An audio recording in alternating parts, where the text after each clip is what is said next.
Today's episode is brought to you by Nadeau Shave Co. Big Shave has been psyoping the American people for decades with their multi-blade razor scam. Eliminate razor burn, irritation, and ingrown hairs caused by deep penetrating multi-blade cartridges. You don't need expensive plastic replacement cartridges. Nadeau Shave Co. supplies you with a single stainless steel blade like your grandfather used to use. High quality razor blades for a precise and clean shave. The chrome-plated Swedish stainless steel blades made of electroplated brass, the twist-to-open handle found on our traditional safety razors make changing blades a snap. Whether you're shaving your entire face or just edging up your beard, our single blade provides a barber-grade shave for a fraction of the price. Our standard issue includes one traditional safety razor and a box of 100 stainless steel razor blades. Plastic-free, 100% recyclable, and $75 allows you to shave for an entire year. And for those who like to use a brand new blade for each shave, sign up for our Quarter Shave Club. Members receive a major discount and pay 25 cents per shave. Take down Big Shave and visit NadeauShaveCo.com to get yourself their traditional safety razor. Veteran owned, family operated, and be sure to use promo code Nephilim for 15% off your entire order. That's NEPHILIM for 15% off your entire order. We are being hypnotized by people like this. Newsreaders, politicians, teachers, lecturers. We are in a country and in a world that is being run by unbelievably sick people. The chasm between what we're told is going on and what is really going on is absolutely enormous. Oh yeah, dude. There's some Nephilim shit.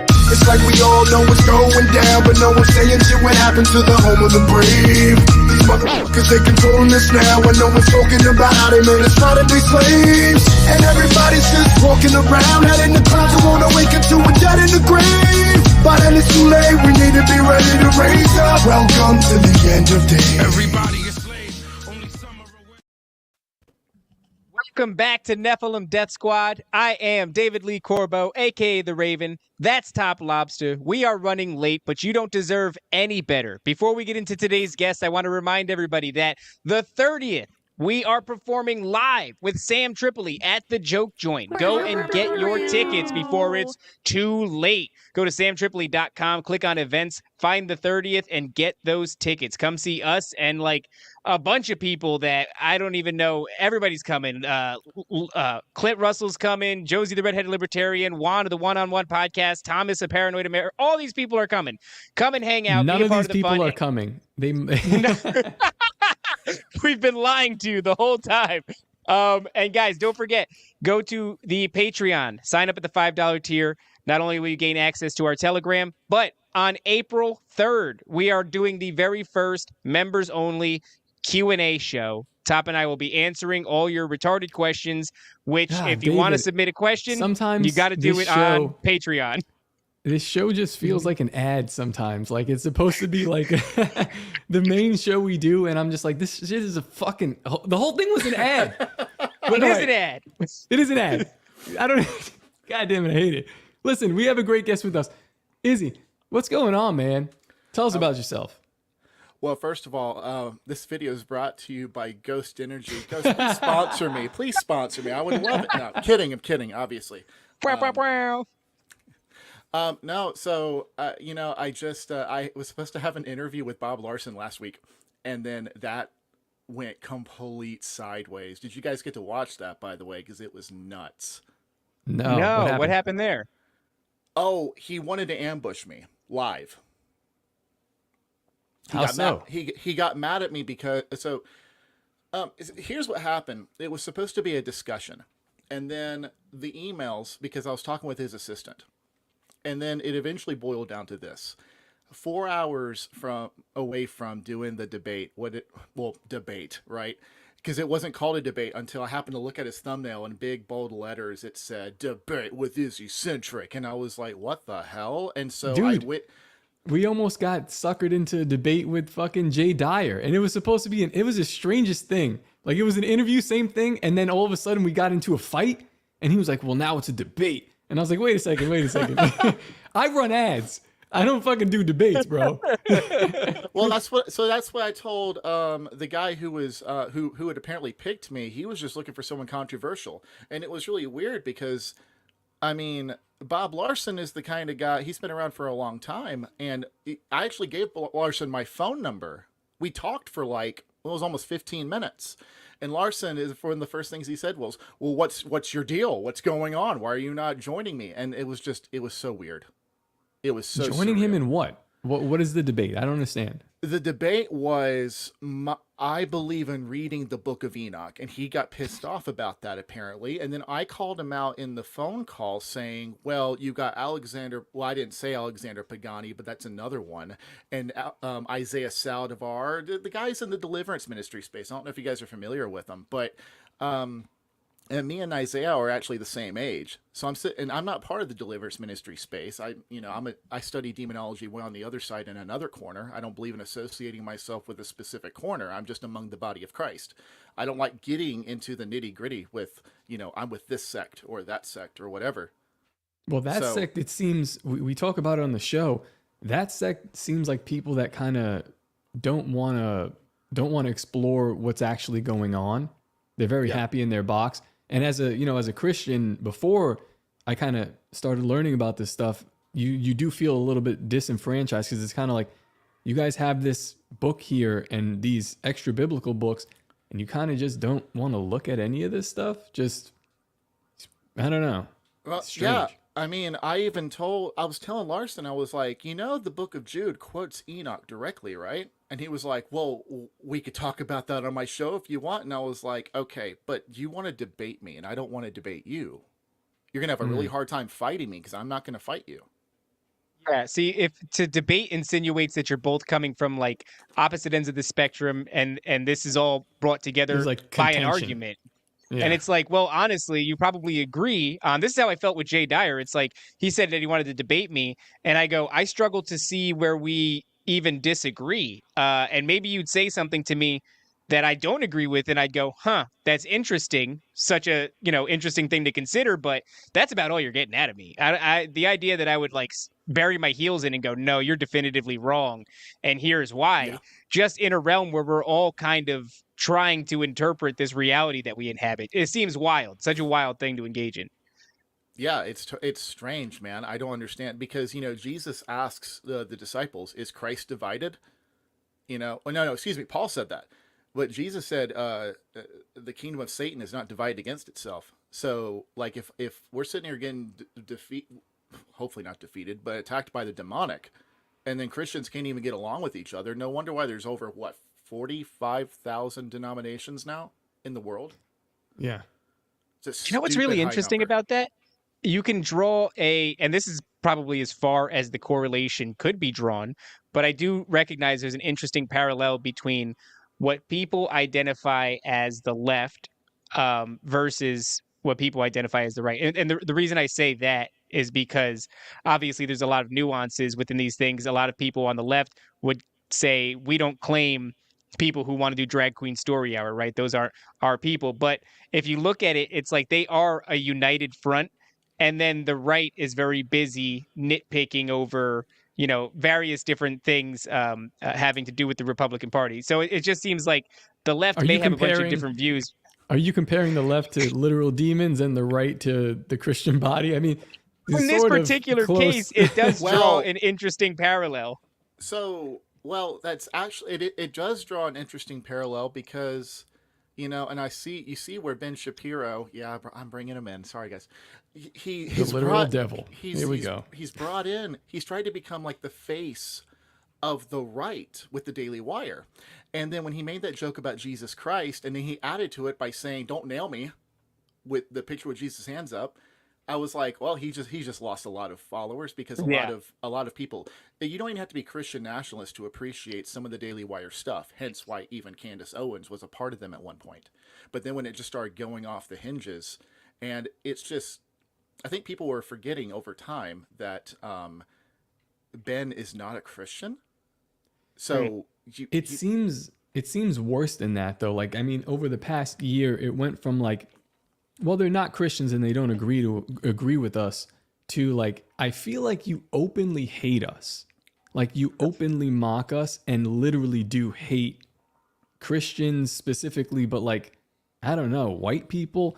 It's for me, for somebody who is an online racist, my perceived racism that's coming off of them makes me uncomfortable. I don't know if it makes you guys, because it's like, damn, like that's really how you feel? Like that's awful, man. Like, what did I do to you? There definitely seems to be something, and I can't help but wonder.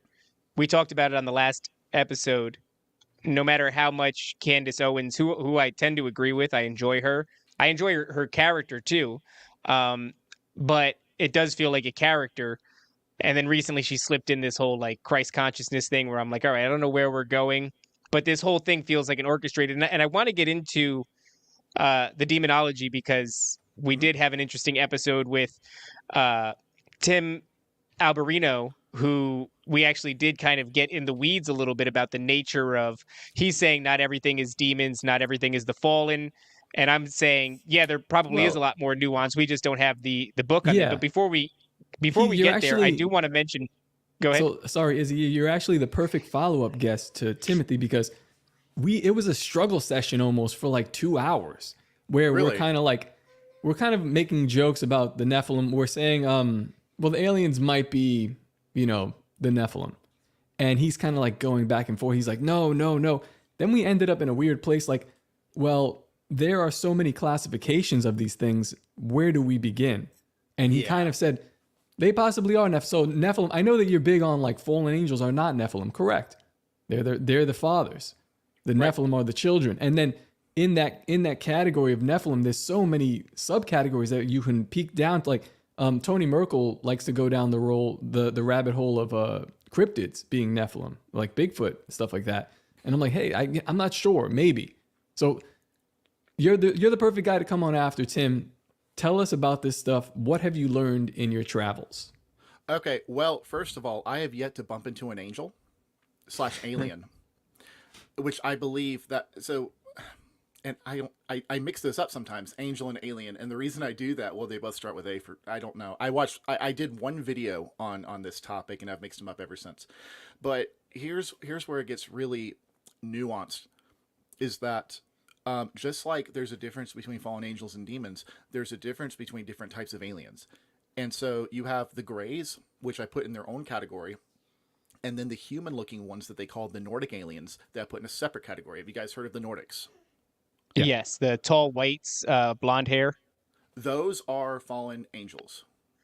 Now, not all of them are fallen. This is where it gets weird, because Apostle Paul himself, goes as far as to say, be kind to strangers because you could be entertaining angels and not even know it. So we have these beings every day that walk right by us, and you don't know. Now, sometimes someone's discernment can kick off, and that might not even be a Christian. It could just be because I mean we're all both flesh and spirit, right? We all are. And so some people's spirit kind of just starts to like see things. You got all kinds of people that they get abducted since they were a child. And then they're never a Christian, and then they end up in like Stockholm syndrome. You guys know about L.A. Marzulli? Yeah, we had L.A. on the recently. Really? I didn't know that. Yeah, my grandmother actually was an abductee victim from childhood, and I think that she kind of was one of those people that went the wrong way, maybe like a Stockholm syndrome, like you're saying. What Top is about to bring up is very interesting, because I thought of the exact same thing when you first started saying this. They're sort of preparing us to... Have you seen this? Yes, I did, actually. What the hell am I looking at? So there's a condition now where people are seeing people in real life, and their faces they're doing like a little like we emoji person to describe what the other person's describing.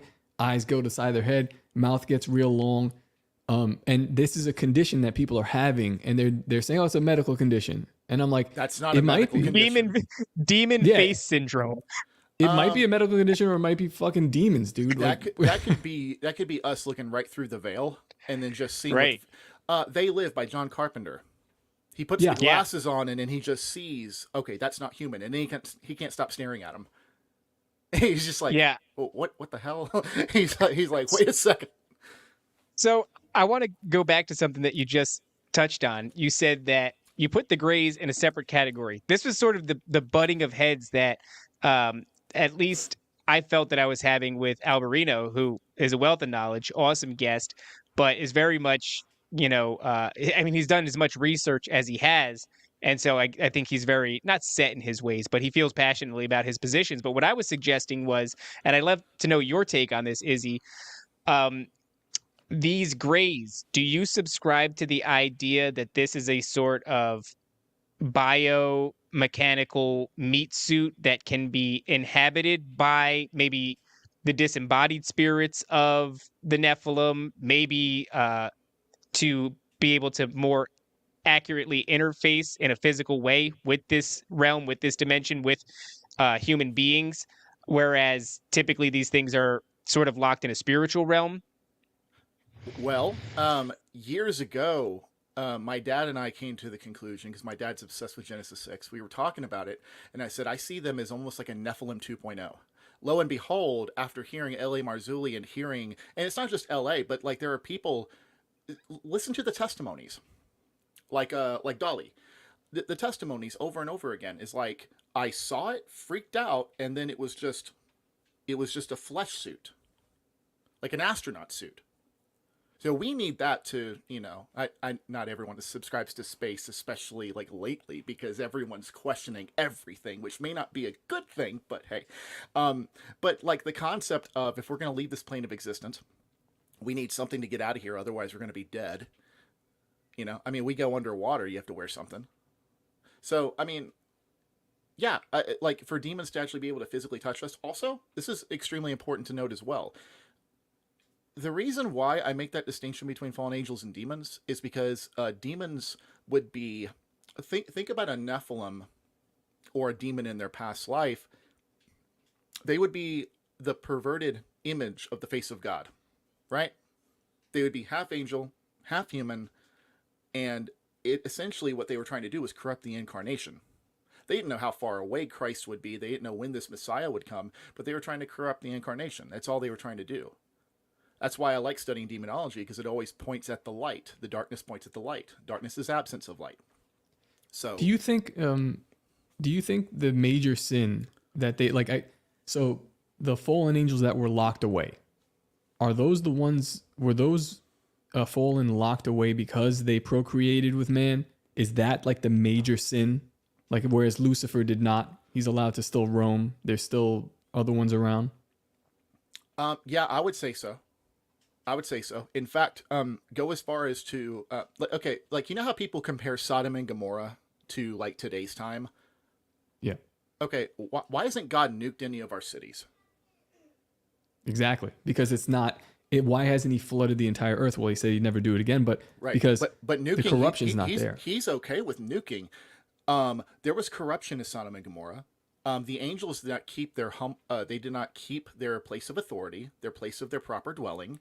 They came down, and it doesn't say what else they did in the book of Jude, but what it does do is compare those angels, which you can assume is Genesis 6, it compares them to the people and their sexual immorality in Sodom and Gomorrah.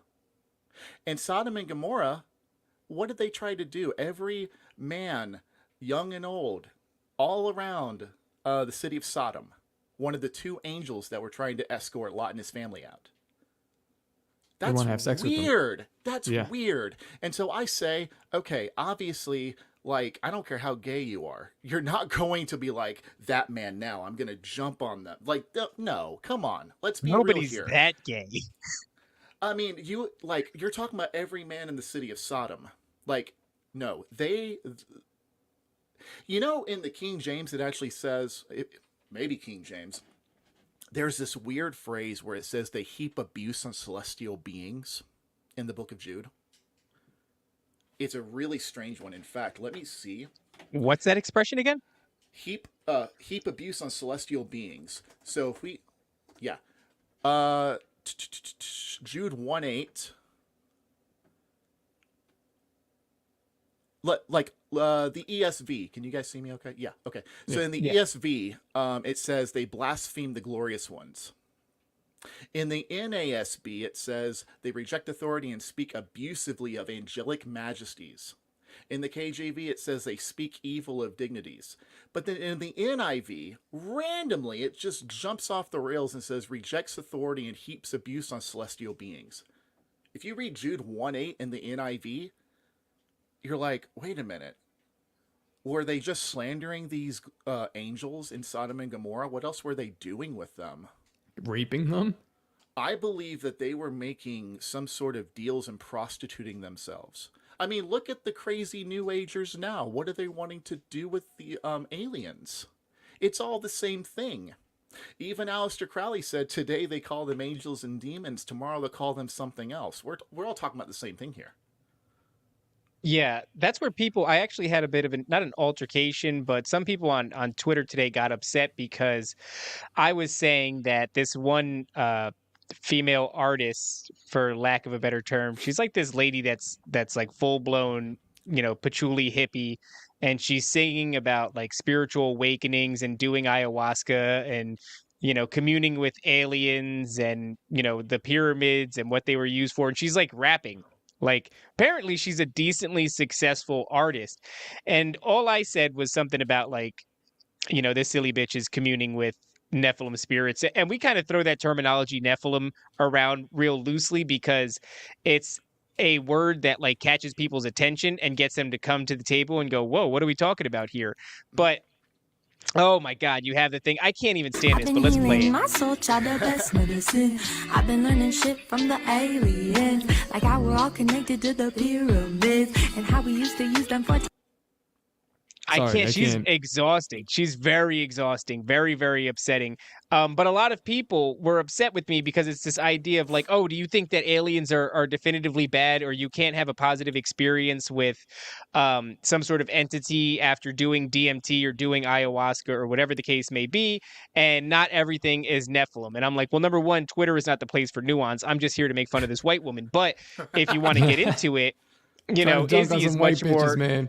That's it, man. Can I live? Can I live? So, Izzy is much more the guy for that sort of a speed. But, these people, the New Age movement is having them steamroll towards like, yeah, maybe we can astral project, right? Maybe we can regularly commune with entities through some sort of drug use. If you ask Jerry Marzinski, who was a clinical psychologist for 35 years dealing with schizophrenia, it's his contention that all drugs are a gateway. It just is determined upon or the size of the gateway or the size of the portal or the amount of access granted to the individual by these entities is only determined by basically the substance that they're taking. So if you take that into consideration, that these substances are just portals and gateways for these entities to be able to interact with you, I don't really think that any of it is a good idea. I wouldn't tell people not to do it. I mean, do whatever the hell you want to do. That's your lot in life. But, as far as whether or not all of these things are bad entities or somebody was saying something to me today about, oh, when you take ayahuasca, you commune directly with Mother Earth, which is like, hey, that's a hell of an assumption. And also the idea that these things can't deceive you is hilarious. And once you start communing with something that you consider Mother Earth, how long until you start to like pay homage, worship, idolize this thing? And at that point, you just become a pagan. You're just worshiping creation over the creator. It's a slippery slope. But what are your thoughts on all that shit, Izzy? Well, so I believe that the devil is not a creator, he's a perverter. So anything that we find, like you guys saw my tweet. Top Lobster, you saw my tweet on demons are not creators. So if a spell works, it's because it's a mystery of heaven.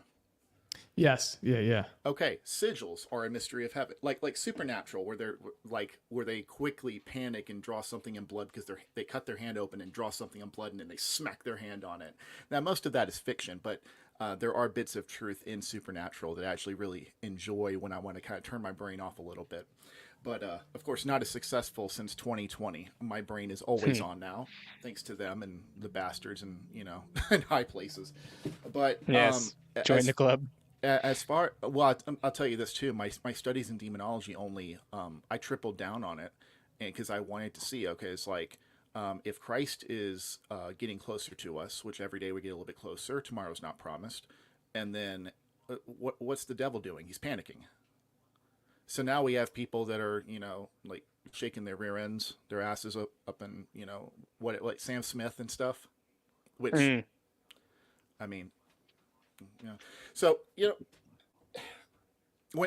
let me get back on track. So let's talk about this. Chakras.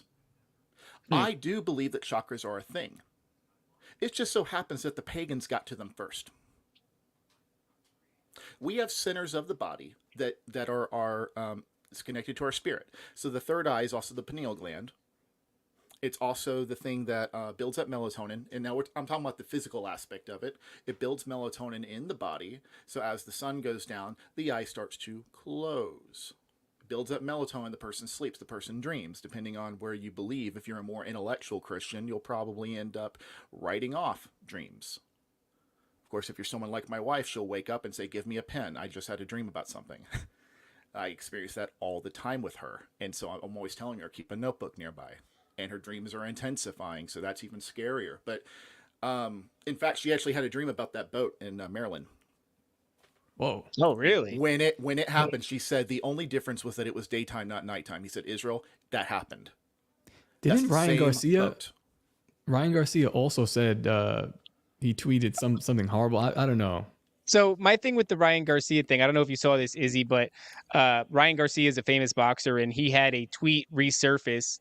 He recently kind of went off the rails and was talking about Bohemian Grove, his having attended Bohemian Grove at like 2 years old. They did terrible things to him. This kid is like a superstar in the boxing world. He's a bit of a phenom.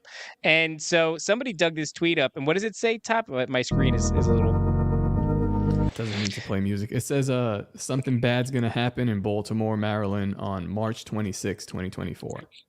So the thing that's significant about this is there's no attribution as far as the date. We don't know when he said that, so it could very well be fake. The only thing is he tweeted it, and he said, this came from that time when I was saying a bunch of crazy things, and it wasn't me, it was the Holy Spirit speaking through me or something of that nature. And a lot of my tweets were deleted during that time frame, not of my own doing. So either he's taking credit for something to sort of aggrandize himself, or this is something that he said, which is, uncanny and strange to say the least. I don't know if he had a dream, but he had some sort of premonition. Either that or he was keyed into some sort of information that made him privy to this. But very strange thing. I don't know where to place that. He's a strange character in my book too, as much as he's sort of spilling all this information out and saying things that conspiracy theorists have been saying for a long time. But now you have this, like I said, this phenom, this superstar in the boxing world, sort of saying these things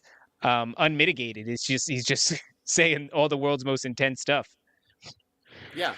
In fact, I actually knew, I haven't got to meet him before. I don't know if you guys heard of a man by the name of Ty Jackson. He is he's a prophet of the Lord that I ended up meeting in 2021 online, and we ended up becoming friends because I'm on the teacher side of the Bible, and what he'll do is, if you guys are familiar with him, as soon as he gets a dream or a vision, he'll write it down and he'll document it. He'll put it up on Facebook, and he'll screenshot it. And then when it comes to pass, he'll pull it back down and say, predicted this, or not predict, but like God gave this to me, and so on and so forth. Ty Jackson also prayed over Ryan Garcia like a year ago and said, Jesus, I hope that you bring down the fire of heaven on this man, anoint him with... So, I mean, you're talking about when God does something to you, that's it. You can't undo that. Now everybody thinks this poor guy's crazy, and he just received some crazy download, doesn't really know how to process it, and everyone else around him thinks he went nuts. Yeah. That's horrible. Yeah. And when God wants you, think about this. The devil wants you that much more. Man, that's really interesting, and because so it becomes this battle where it's just like, who's going to get you first? Yeah, you become almost like a piece on the chessboard. Once you're engaged in spiritual warfare, you're engaged, and it's both sides. The story of Job, right? Yeah. There you go.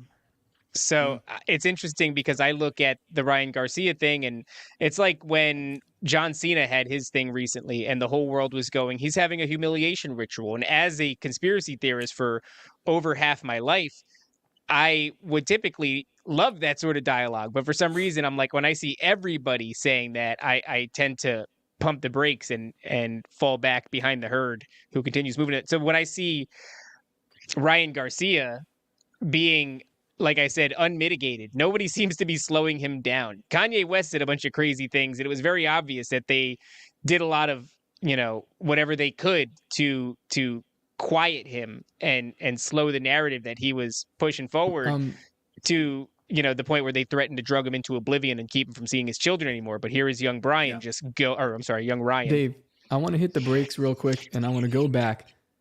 If you're comfortable, Izzy, just addressing what you said before. So your wife is writing stuff down after she has the dream.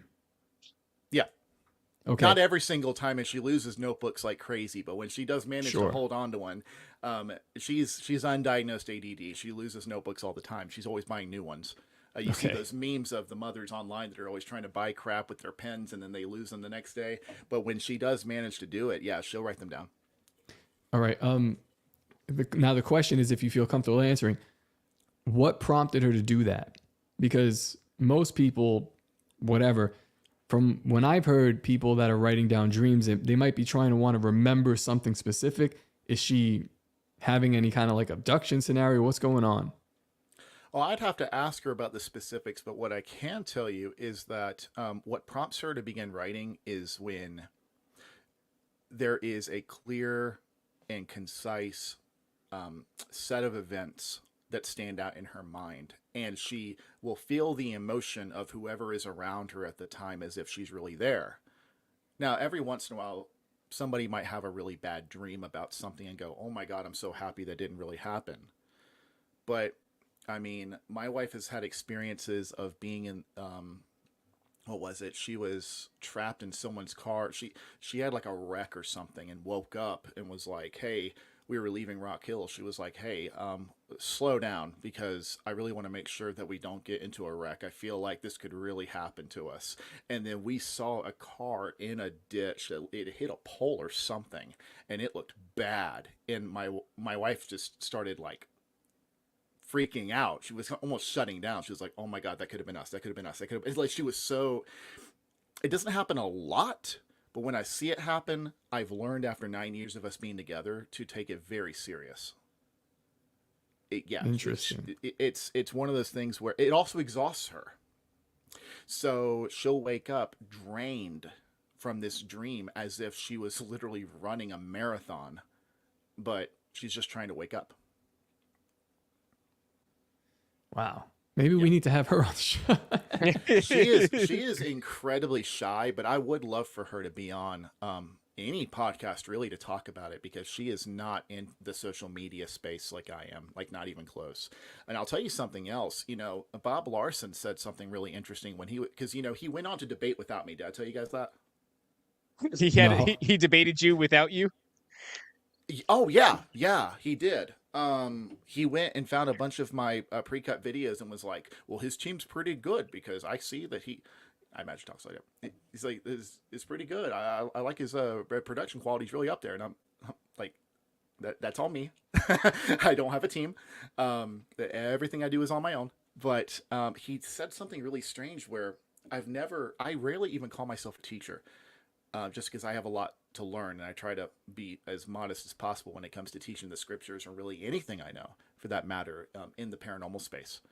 But he said something really weird where it was like, he said, I don't understand these people who call themselves or I don't understand these people who identify as prophets or apostles.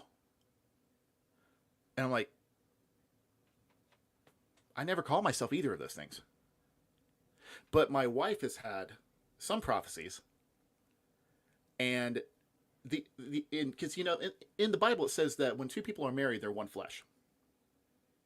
So when I saw prophet and I saw apostle, I was like, okay, I can see the prophet because I don't have prophecies, and I was like, oh no.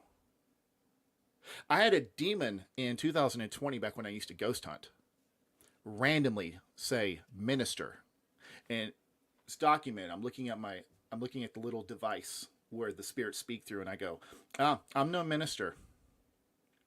Well, I'm something of a minister now 4 years later. So it's just those weird things where I truly, truly believe Bob Larson's discernment went off, and he just said what he believed the Holy Spirit was telling him, because I do believe Bob Larson's a Christian. I believe he also has upset God for obvious reasons. He even admitted that his ministry is going downhill. But him saying that, I turned to my crowd. I had the guys on my chat, because I was blind reacting to my own, his critique of me. I turned to everyone. I was like, that was weird. I don't like that. I do not like that. It's weird because when God when God wants you to do something, he wants you bad enough, he will crush you like a piece of clay, and then turn you and twist you and then turn you into something better. But it hurts. And I'm sorry, I didn't mean to cut you off. I apologize. Go ahead. No, I was just going to say, it's interesting when you find yourself in this space. We've accumulated an audience based off of looking at the supernatural and the conspiratorial through the Christian worldview, and you end up sort of amassing people alongside you and taking them on this walk with you to this weird place, where you're learning all these things together. And in a way, it feels like you're leading people to God. And but on the other hand, we are constantly reminding people that we are retarded. Both Top and I are completely retarded. And so it's a weird place to find yourself in, because people do look at us not necessarily as like leaders or anything like that, but like they're refreshed to find people whose worldview aligns with theirs. And at least like we get to be sort of a mouthpiece for them, where we get to interview people like you, and hopefully they find it interesting and it aligns with, where their heart is bringing them, which ideally is where God is leading them. But they don't know, or maybe they do know, that the people they're walking alongside are completely retarded. But you were talking about your wife and her sort of these, I actually wanted to say, right? Because it is interesting, like kind of adding into what you were saying, Izzy. And I think I've told you before, David, when I used to go to church, when I was like still dating my wife, I played guitar in there, had a big falling out with the church. At the time of the falling out, one of the elders, a woman came up to me, and she was praying for me or something. And then she said, "You're going to speak to like millions of people. You're going to be a speaker." And at the time I'm like, no, I'm going to do general construction, and then I'm going to drive a truck for the next 10 years. And I'm not going to do any of them. I'm also going to ignore my artistic talent that I've had since junior high school. And then like I picked that up, puts me into this space to the point where then I start talking into a microphone. And then now looking back on it, I have spoke to millions of people. Like if you take the audience sizes of all the shows that I've done, just Timcast one time was 500,000. Now I'm thinking about it, I'm like, that bitch. Because when she told me that, I wanted to tell her, like, like get slick with her. She's an elder, but I wanted to be like, yeah, up yours. Like, I'm not doing that. I had one foot out the church. I was like, I'm out of here. Like, what happened there? And then you're going to tell me that? And now I'm like, now here I am. What am I doing here? Right. Well, you would hope that we're at least, when I pray to Jesus, I ask to be like guided on a path that is in alignment with his will. Like, and that's the most that I can hope for with whatever it is that I'm doing, is like, please let me be doing things and showing people things that are in alignment with God's will. And that's, if I can do that, then I'm cool. But, Izzy, you're talking about this whole writing down your dreams, right? Mm-hmm. And I don't know if have you ever engaged in that, Izzy? What, in the whole dream space? Prophecies and stuff? Yeah. No, I mean like waking up and writing down like a dream journal. Let me reflect. I had one. I had one. Jim Carrey retired. Now, of course, he's kind of retired now, right? And even at the time of me having the dream, he retired as the guy that we know him as. And in the dream, I saw VHS tapes of like his best hits, The Mask, Dumb and Dumber, Ace Ventura, and it was set up with flowers. And I remember weeping and weeping and weeping. I was crying over him, and it was like if anything, it was never said out loud, like literally a funeral. But when I woke up, I was like, that was so sad. I missed Jim Carrey. And I was like, wait, he's still alive. And so I documented that. It's got somewhere on Facebook where I was like, keep Jim Carrey in your prayers, because something could happen to him. I believe it could have been suicide. Oh, that's interesting. But then again, that I am not the kind of person to have those sorts of dreams, so maybe it could have just been a wacky thing. The only way to really test a prophet's words is to see what comes to pass. That's it. But as far as I do have a theory about deja vu. I don't know if you guys are familiar with the way that people think of deja vu. You ever the basic concept of deja vu, where you go and experience something, and then you're like, no, I've been here before. And then wait. Can I just interject for a minute, Izzy? Wherever we're going with this, I got to tell you, this is one of my favorite subjects that has it has no depth whatsoever, because deja vu is the most, I think about it all the time, where I'm like, you have a sensation that you're hungry, and that makes sense. You're hungry, you eat something. The sensation is because you haven't eaten, Right. You have a sensation that you're sleepy, and you go, it's because I'm tired and I need to go to sleep. I haven't slept enough. You have a sensation that time itself has happened in the very way that it's happening right now, but you have been around to experience it before. Everybody knows what that feels like, but that's the end of it. You go, well, I don't know what to do with that, so you throw it away and don't think about it anymore. It's an absolutely, I think about the only reason nobody freaks out about it is because it happens so regularly and everybody across every culture experiences it. But it is definitionally bizarre. There is no other sensation that will make you feel like, you know what I feel right now?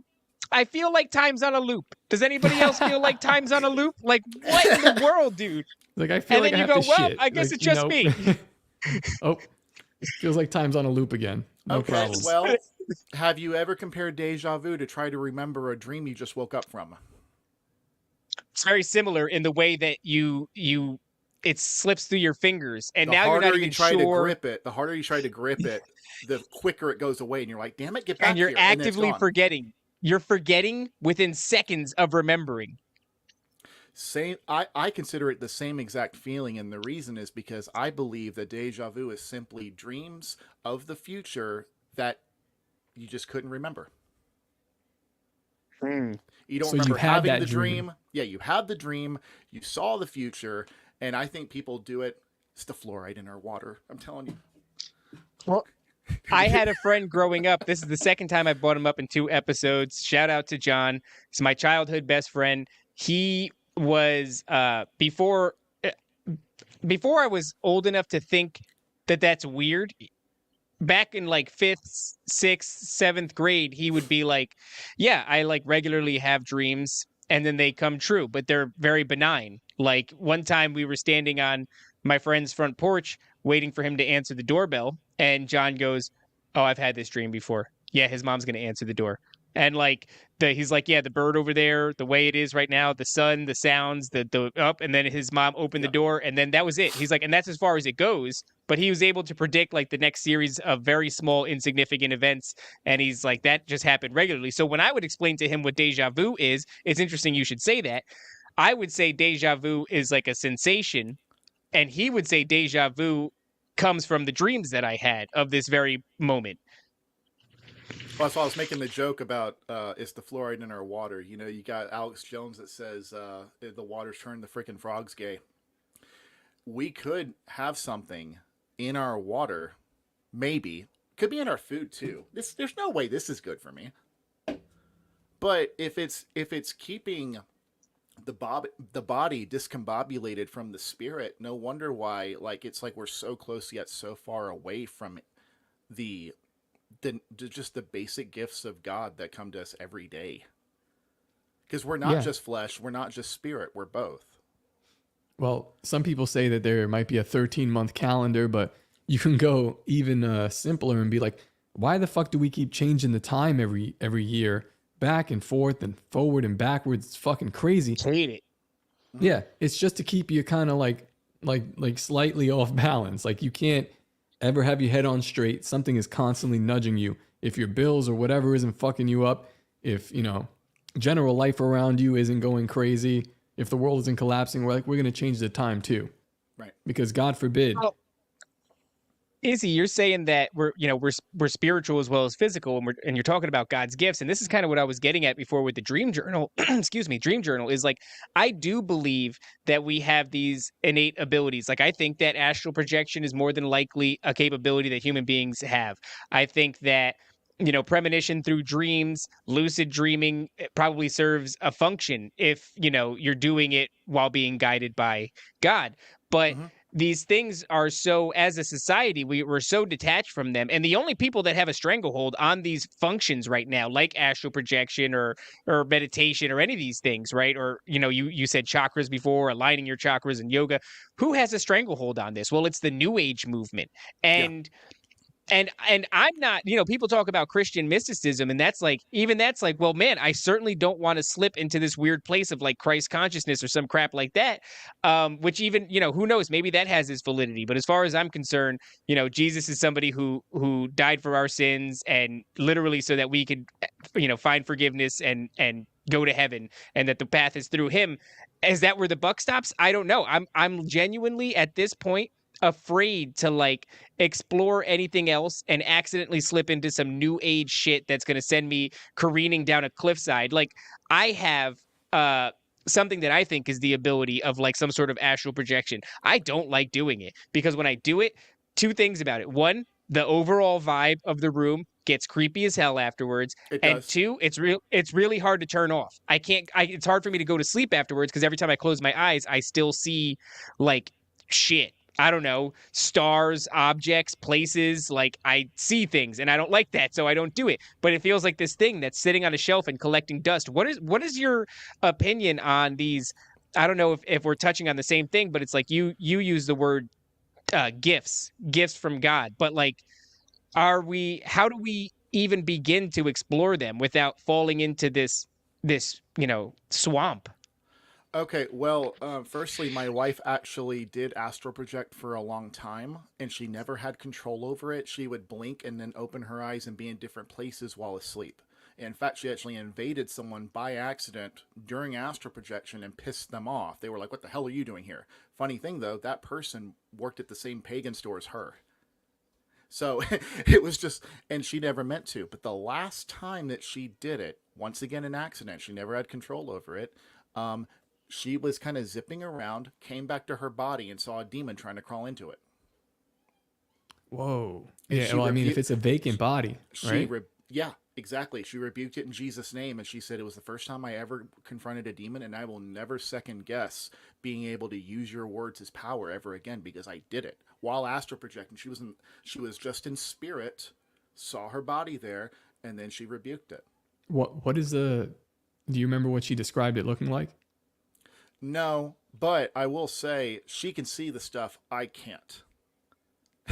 So it's this weird thing where like it turns into trust in the relationship, because she'll be like, yeah, you don't want to see these things, and I'm like, well, maybe I do.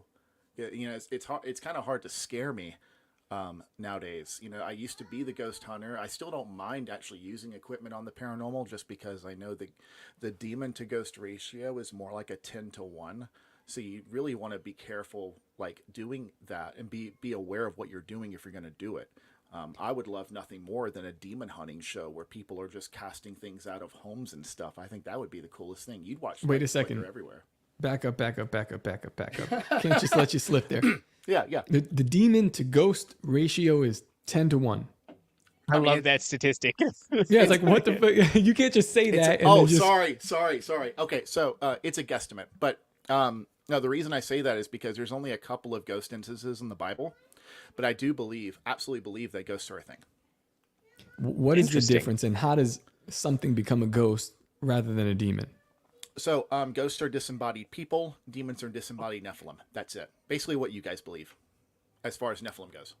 How would somebody become disembodied? Like maybe someone. If they died, and I'm not saying like go like Patrick Swayze from Ghost, but like just the idea of someone that is kind of on their journey of going into the afterlife. Because first of all, the White Throne Judgment is not here yet. And people do not have these little separate judgments. You hear in the West especially, they say, oh, you're judged by God as soon as you die. That's not true. When you die, you have a journey to go on. And we don't know it because the Bible is for the living, not the dead. So it's just one of those things where I just believe that ghosts are an anomaly. I mean, look at the disciples. They thought Jesus was a ghost, and they're ready to jump out that boat. Samuel, prophesying nonetheless when coming up out of the ground. And then, of course, Saul not being able to see him because all he's asking the Witch of Endor is, hey, what do you see? He doesn't know.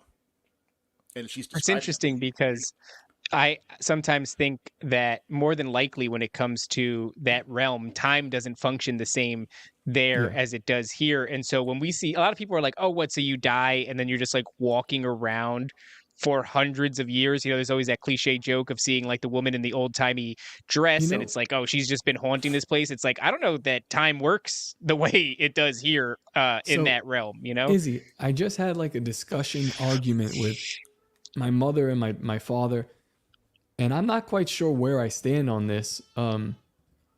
So I was just saying like, hey, you use when she's like ministering to somebody, I'm like, you use heaven and hell quite prominently, and I'm like, hasn't worked well for you, maybe readjust that. And I'm like, and also like it gets me thinking like, what exactly is hell? What is heaven? Like, so it's like you're saying that like you can't go to heaven if you haven't been judged, but you can't go to hell. So what goes on? So it's like this. To be absent from the body is to be present with the Lord. Now that scripture is for the Christians. Because Paul is speaking about himself there. So, Hebrews chapter 12, verse 1. And I'm better with phrases of the Bible rather than scriptures. So it just occurred to me. That's the first time I was able to pick it off the top of my head. But Hebrews chapter 12, verse 1 says that, you guys out. My kids are running rampant. Hebrews chapter 12, verse 1 says that we have a host of heaven. We have a cloud of witnesses above us. Well, look in the early church. You have the icons and of the saints. And if you look at Orthodox theology and Catholic theology, they get this right. There is no soul sleep. Soul sleep is actually a very new phenomenon that gave rise in the late Protestant era, probably even as late as the 1800s. So like 300 years after the Reformation. Guys, out. Sam! It's okay to beat them on camera. Beat the children. Don't beat the children. They sound adorable. Thank you. Yeah. But yeah, so no, we have the great cloud of witnesses. They're not just angels; they're also saints. This is why the Catholics and the Orthodox Christians both believe that we can pray. We can ask. You can ask any of the saints to pray for us, and we can pray for the saints. Because we're active members of the body. We're just in two different addresses. The same way that I can pray for you, you can pray for me. I have a story, and I know Top has heard this before, but our audience has grown substantially, I think, since the last time that I shared it. And I'd be really interested in getting your thoughts on it, Izzy, as to like what it was that I encountered. And I was thinking about it before because you said you don't see these things, but your wife does. This was actually something that I saw, my wife saw, and my son saw. So I'll keep it a little bit short-winded. It's a little bit of a long story, but basically there was a period in time where I packed up my entire family and we moved to Las Vegas from New Jersey. And we aimed to sort of cut a life out there, and things just didn't go our way. And financially, it just wasn't working out. And I was starting to worry that we might fail at this endeavor. And something ended up happening back in New Jersey, a sickness in the family that gave us a reason to go back. But it kind of felt like I had an out. You know what I mean? Like almost like I was looking for a reason and this unfortunate thing happened. And in a way I was almost relieved. And so we go back to New Jersey and I am sort of plagued by feelings of failure. We land with the in-laws, and the in-laws are Jehovah's Witnesses, and they are sort of at odds with me because I am worldly and all these different things. In hindsight, I'm like, maybe they weren't so wrong because I was kind of an idiot and still am an idiot. But I end up barricading myself in one room. It's just me and my wife and my son in one spare bedroom that these people were lovely enough to open their doors for us and give us a place to stay while we got on our feet. But instead of being gracious and thankful, I kind of went inward and just stopped socializing. Really not a great deal. My wife and my son would be downstairs playing with the in-laws. I would be upstairs in this room feeling like a failure, playing Red Dead Redemption 2, and which is a tremendous game. And now knowing him, so I heard the story before, but knowing you for a little while longer, extremely unusual for David to not talk to. If someone's in the room, he's going to be talking to you, even if you don't, especially if you don't want him to. So that's strange. Yeah, I not regressed isn't the, but I sort of went inward and I started to live life on repeat. So my wife would bring me up a dish that her mother made, nonetheless, of which I would not thank her mother. I would take the dish in the room, eat dinner, play Red Dead Redemption, not be around except for just going to work, coming back, rinsing and repeating. Really just a terrible, like, very embarrassing. In hindsight, it was like one of the lowest moments that I had. So I knew that I felt like a failure. I guess I didn't necessarily have good tabs on like the depression that was sort of eking into my life. As I think as men, we often don't have a good feel for like that kind of an emotion, like a sadness. Like I know I'm angry and I know I feel like I fucked up, but I don't feel sad. But I guess I did. So what ends up happening is like this 4-night like horror film, really, where one day I'm playing Red Dead Redemption, eating my dinner, and eventually it's time to go to sleep. And I have this experience where I wake up to someone banging, knocking on the door. And I jump up out of bed and I look down out of the window to the front door and I don't see anybody. And it's like, yeah, unfortunately, it's like 3:00 in the morning. And I go, I don't think anybody was there. Nobody else seems to have heard this. So I'm a little bit bothered, a little bit creeped out, but I try to go back to sleep. As soon as I drift off, I hear it again. Boom, boom, boom, boom. I get up, I look out the window. No one's there. No one's heard it. I fall asleep again. And it happens again. And now I basically stay up till the sun comes up because I'm freaked out. So I keep it to myself because I always say that you see a horror movie and you're like, why aren't they telling each other like that they saw a ghost? Like, no, you keep that shit to yourself because there's this feeling that like if you feed into it, it's going to get worse. And also if you bring it up to like your wife, now all of a sudden you have to talk about it. And what is there to talk about? There's nothing to talk about. It's just creepy. And I don't know what to tell you. So I keep it to myself. Yeah, Next night rolls around. It's not like you have a solution to it just because you talk about it. Exactly. That's really where I'm coming from. And so the next night, I wake up to something pulling my arm off the bed. And I'm like, man, that sucks. So that's not good. I fall asleep. It happens again. Now I tuck my arm into the blanket. Like, I'm like, can't get it if you can't touch it, bitch. And something grabs my ankle this time and pulls it off the bed. And so I spend the rest of the night till the sun comes up scrolling through my phone. I go to work. Now I'm like running off low sleep, right? The third night, I still haven't said anything to my wife. The third day rolls around, come back from work, eat dinner, play video games, go to sleep. And I have a nightmare. And in this nightmare, I see very clearly this being, this entity that I'm staring at. The entire dream is just me staring at this thing. There's no interaction. There's no movement or anything on my behalf, but I do remember being there for a while. And I'm in a space, a void. So there's no walls or ceilings. And in the center of it is this so it's like a dude in the sense that it's got arms and legs and a head and all that shit, and it's kind of muscular, like enough that it was like, I remember looking at it and feeling intimidated just based off of the muscular structure of it. Its skin had a sort of a print to it, like a cheetah print, like a gray, but a gray and black, not like a yellow and black, a gray and black cheetah print. And it had canine teeth on the bottom that were actually protruding and hugging its upper lip. And its eyes were like bright red, like I always say, like maraschino cherries, like that kind of a red, like illuminating red. And it was just breathing, like its chest was heaving up and down. It was taking these deep breaths, like it was filled with rage. And that's it. I'm just looking at this thing, and there's like a black mist, like all around its legs. And I'm just looking at this thing, and that's that's the whole dream. It's just, it's breathing. I'm looking at it, and I'm there for a long ass time. So I wake up that morning to my wife. Well, no, I wake up and everything is kind of normal. And then my wife wakes up and she tells me that she had a dream that she starts describing as sleep paralysis, but she's never had sleep paralysis. So I recognized it. I knew what it was, but she's like, I couldn't move.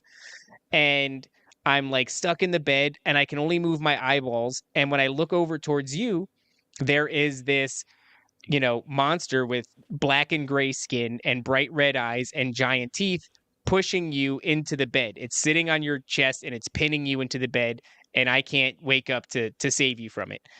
And I go, wow, that sucks, man. That's a crazy fucking dream to have. I just I'm like really upset about this, but I'm not letting her know because what?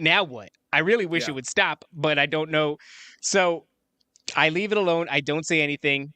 Next day, rinse and repeat, same life, fall asleep, and everything seems cool. I wake up in the morning to my wife taking a video. She's like, hey, look at this video I was taking of you while you're sleeping. And it's like my jugular is like spasming really aggressively, like the blood is pumping. And she's like, yeah, you were struggling. The video was only like 5 seconds long or 10 seconds long. So she didn't leave me there to suffer. But she was like, I got to show him this because it's crazy. And then she woke me up. And as I'm watching this video, suddenly my son, who's sleeping on an air mattress next to us, sits up and starts screaming about a monster with bright red eyes and big sharp teeth. And I was like, so I end up praying. This is the first time I ever did this, praying like desperately to Jesus Christ to please protect my family and to cast this thing out of the home. And it never happens again. It never happens again after that. And so that was like a pivotal moment for me, but I'd love to get because this didn't feel like a ghost, right? Like this was not, this felt like, honestly, to me, it felt like rage embodied. How long before you met me? Felt like. Shit. That was, so it's interesting because when I met you, I really kind of was like, honestly, I was emboldened by my relationship with you to fully go in this direction. I was already putting my foot in this direction, but once I met you, it was like off to the races. But this happened, and my coming to God and fully realizing this, like I never denied Christ after that, but I was still slow to like enter this space. That happened in probably 2000 and that would have been 2020, just as COVID hit. Whoa. Yeah. Okay. No, definitely not a ghost. Ghosts can't hurt you. Ghosts can't possess the living. Ghosts are simply on a journey, and they don't even belong here. If you see a ghost, it's either God granting someone passage in order to give a message.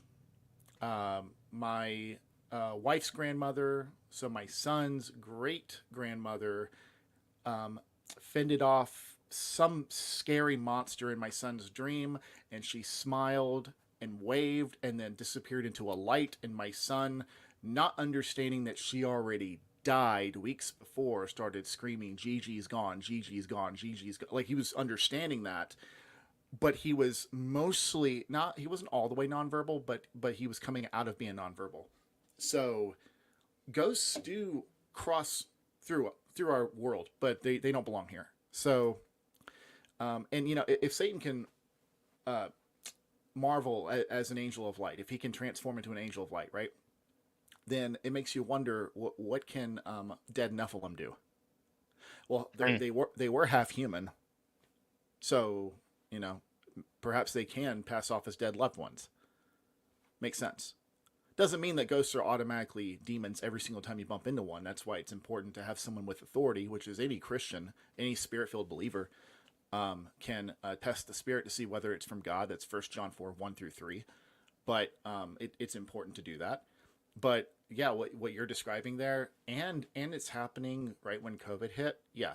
I had something similar in 2018, and my wife had astral projected.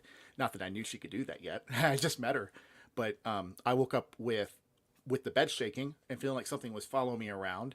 And I also woke up with the thought in my head that my wife was next to me, because she used to stay the night with me, and then we would kind of fool around and then go to bed. So I swore I woke up, like I was waking up like, oh no, she's next to me. She's next to me. No, she wasn't. She had a dream she was next to me, and she was shaking me, which in turn shook the bed. And then this thing, she could see it. I can't see it because, once again, I don't see the stuff. It was floating out of the closet I'm actually in right now and floating towards me. This black mass, tall, big-headed figure was just floating towards me. And she was shaking me while on top of me violently because it was ignoring her and going to me. So I woke up feeling, I was in a pitch dark room and I was scared. All I felt was fear. And that's what demons do. They give off fear. In fact, the thing that was bothering you, the first thing it did was scare you and then keep you from sleeping. That's dude. It's all the signs of these low vibrations that, once again, you know, the pagan community snatched, but it's low vibrations. Demons feed off of low vibrations. Depression. Yeah, fear, it felt like it was feeding off me. Like it fed off me until it developed enough strength to do what I think was actually sort of a diminishment, or not a diminishment, but it gained enough strength to show itself, and then that backfired on it, because as soon as it showed itself and I knew that it was real, it immediately screwed the whole thing up for it, because after that I was like, if this is real, if this is real, then God is real, and Jesus Christ is you know, he needs to save me. Okay, and that right there is exactly why demons don't like showing themselves. Because they know that they give themselves away. They give away the entire plot to the story. Yeah. And so they do their damnedest not to show themselves in front of intellectuals, especially. If you are a critical thinker, a demon will do everything it can to poke at you from the shadows and not reveal its ugly face. That is so interesting. Top, I want to, if you remember this. So Izzy was just saying that, like, what can Nephilim do, right? Because they were half human. Do you remember that story? And after this, Izzy, I'd love to get into sort of like, I don't know how much you can for us, but to discuss the variation in some of these entities from one thing to another, and what the difference is. But Top, I don't know if you remember that story on Tony Merkel's show, It Dragged Me Down the Hallway. Now, guys, I would highly recommend, this is actually a very disturbing episode, going and finding this episode of The Confessionals with Tony Merkel, It Dragged Me Down the Hallway. And basically, this woman whose grandmother had passed away was having an experience where she was seeing her pretty regularly, I want to say. And what this ends up in is this scenario where one day she is underneath her dresser, oddly enough, and she gets out of bed and approaches the dresser, and it reminds me of the film It, where Georgie reaches his hand into the sewers and the clown grabs his hand. Well, she noted that as she's talking to her grandmother, who's beneath the dresser, who several times in previous appearances has convinced her that she is her grandmother, all of a sudden starts to display this like freakishly wide smile, which is interesting, right? Because the Nephilim were said to have had like very wide, if you look at like Attack on Titan, even they kind of play off this, where like they really have these freakishly wide smiles. Two sets of teeth. Yeah. Two sets of teeth. And I think what ends up happening is she does touch her grandmother's hand, and it is just not right. There's something longer and creepier about it. And then unfortunately, this woman ends up getting dragged down the hallway in a perpetual loop, as one tends to sometimes get caught in a loop of a dream where you think you're awake and you're not, and then you think you finally woke up and you haven't. I've been there a couple of times, not a lot, but maybe like 2 or 3 times where I'm like, I'm out finally, and then I'm not out, and I'm still. And there. it sucks when it happens too. That goes to Stephen exhausting. King too.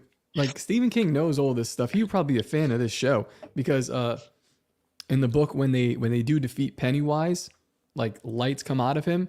And at one point they ask in a different book, these 3 orbs, they ask what it is. And it says, we are legion. So he's familiar with the lore of demon, the light orb inhabiting something that's not quite it. And it's like, right. It's almost too right on the nose.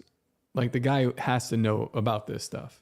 Yeah, actually, that's the only difference, I believe. I believe that demons have no light in them whatsoever, which is why they give off that feeling of death, fear, destruction, because that is what they are. And then angels, they had a light when they were created. Why would the light go away and then develop horns and a tail? They're not a Disney villain, for God's sakes. So, I mean, it just... how would you... I call it how would propaganda you account for in Hollywood. It's propaganda. How would you account for like the UFO phenomena where they see orbs like throughout a field, these kind of like glowing light balls or something like that? Okay, so orbs are also in the ghost hunting field too, and now, sometimes they're just dust particles. That happens too. But when you actually get an orb, it makes up a ghost, they say. And that's possible. Okay, you could have just a ghost that's just kind of wandering. It's possible. Probably not probable, but possible. But when it comes to the demonic, there's just nothing good that you can feel from a demon.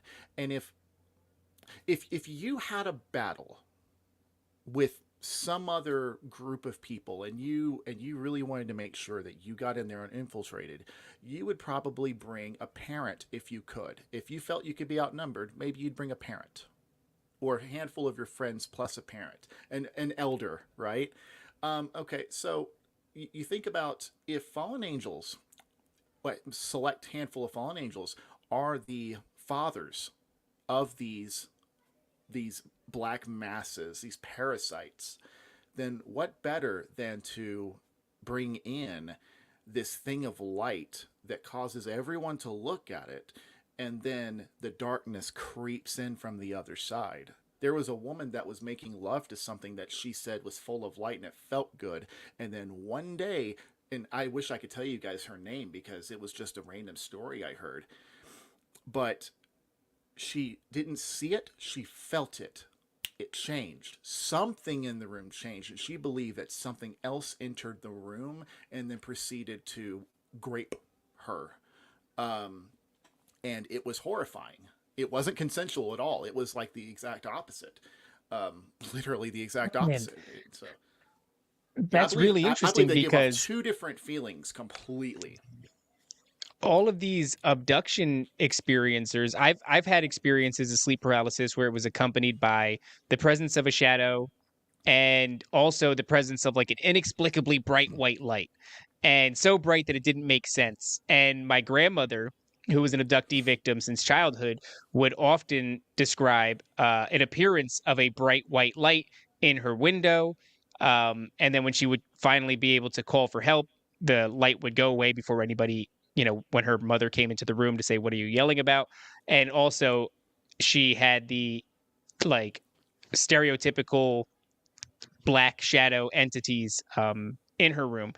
And this is something that's like integral to the abduction experience, which my thoughts on the abduction experience, especially over the past few years, is that these things are intrinsically tied to this spiritual warfare that we're engaged in. They're intrinsically tied into the fallen, into the Nephilim, whether or not grays are X, Y, and Z. These things are all a product of and associated with one another. And so I never thought about that bright white light being, because I remember with me, it came out of a place where like I know there was no light. You know what I mean? Like there was no light fixture in this closet where it was coming from, and it was so bright that it didn't even make sense. I had a dream recently. This actually came up because twice, for the first time in my life, but twice in the past month and a half, I've like rebuked something in my dreams, which doesn't typically happen. It's like sometimes I'll need to gain a certain amount of sentience, or not sentience, but like wherewithal. I'll need to realize that I'm in a dream to a degree for me to be able to like pray to Christ to, free me of a paralysis or whatever. I'm in the presence of some like light being and I end up praying. And the reason I say that I wasn't aware is because you know how like when you retell a dream, it's like you're an observer, not much of a participant, but it's like, yeah, then I did this and then I did that. And it's like, I didn't actively do that. These are just the things that happened in the dream. I was like observing it. This is very much like that. I didn't actively start calling on the name of Christ. I just watched myself start calling on the name of Christ. And I got free of the paralysis in the dream. And then I mocked this thing to its face relentlessly until it went away. But it was like a dude made of light. And so, but this appearance of a bright white light in some form associated with paralysis, associated with, alien abductions, is very common. And I never stopped to think about like, oh, are they bringing, because it's kind of a squad, right? It's like, well, you'll have the Greys, you'll have the tall, skinny Greys, you'll often have the insectoids, you'll have, like you said earlier, these Nords. You also might have a whole ass dude made of light, I guess. Yep. Interesting. Okay. Well, look in the book of Job. Job actually has sleep paralysis in the story.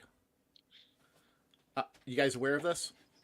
I'm not familiar with the book of Job. I'm very bad when it comes to my biblical knowledge. I suck at reading. But That's so okay. please tell me whatever you can. Okay, hold on. It's Job chapter 4. Can you guys see me okay? Yes. Yeah. All right, cool. Because I can't see you right now.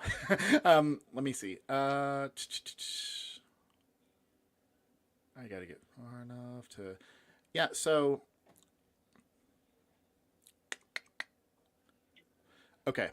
Here we go. A word was secretly brought to me. My ears caught a whisper of it. Amid disquieting dreams in the night, when deep sleep falls on people, we call that REM sleep.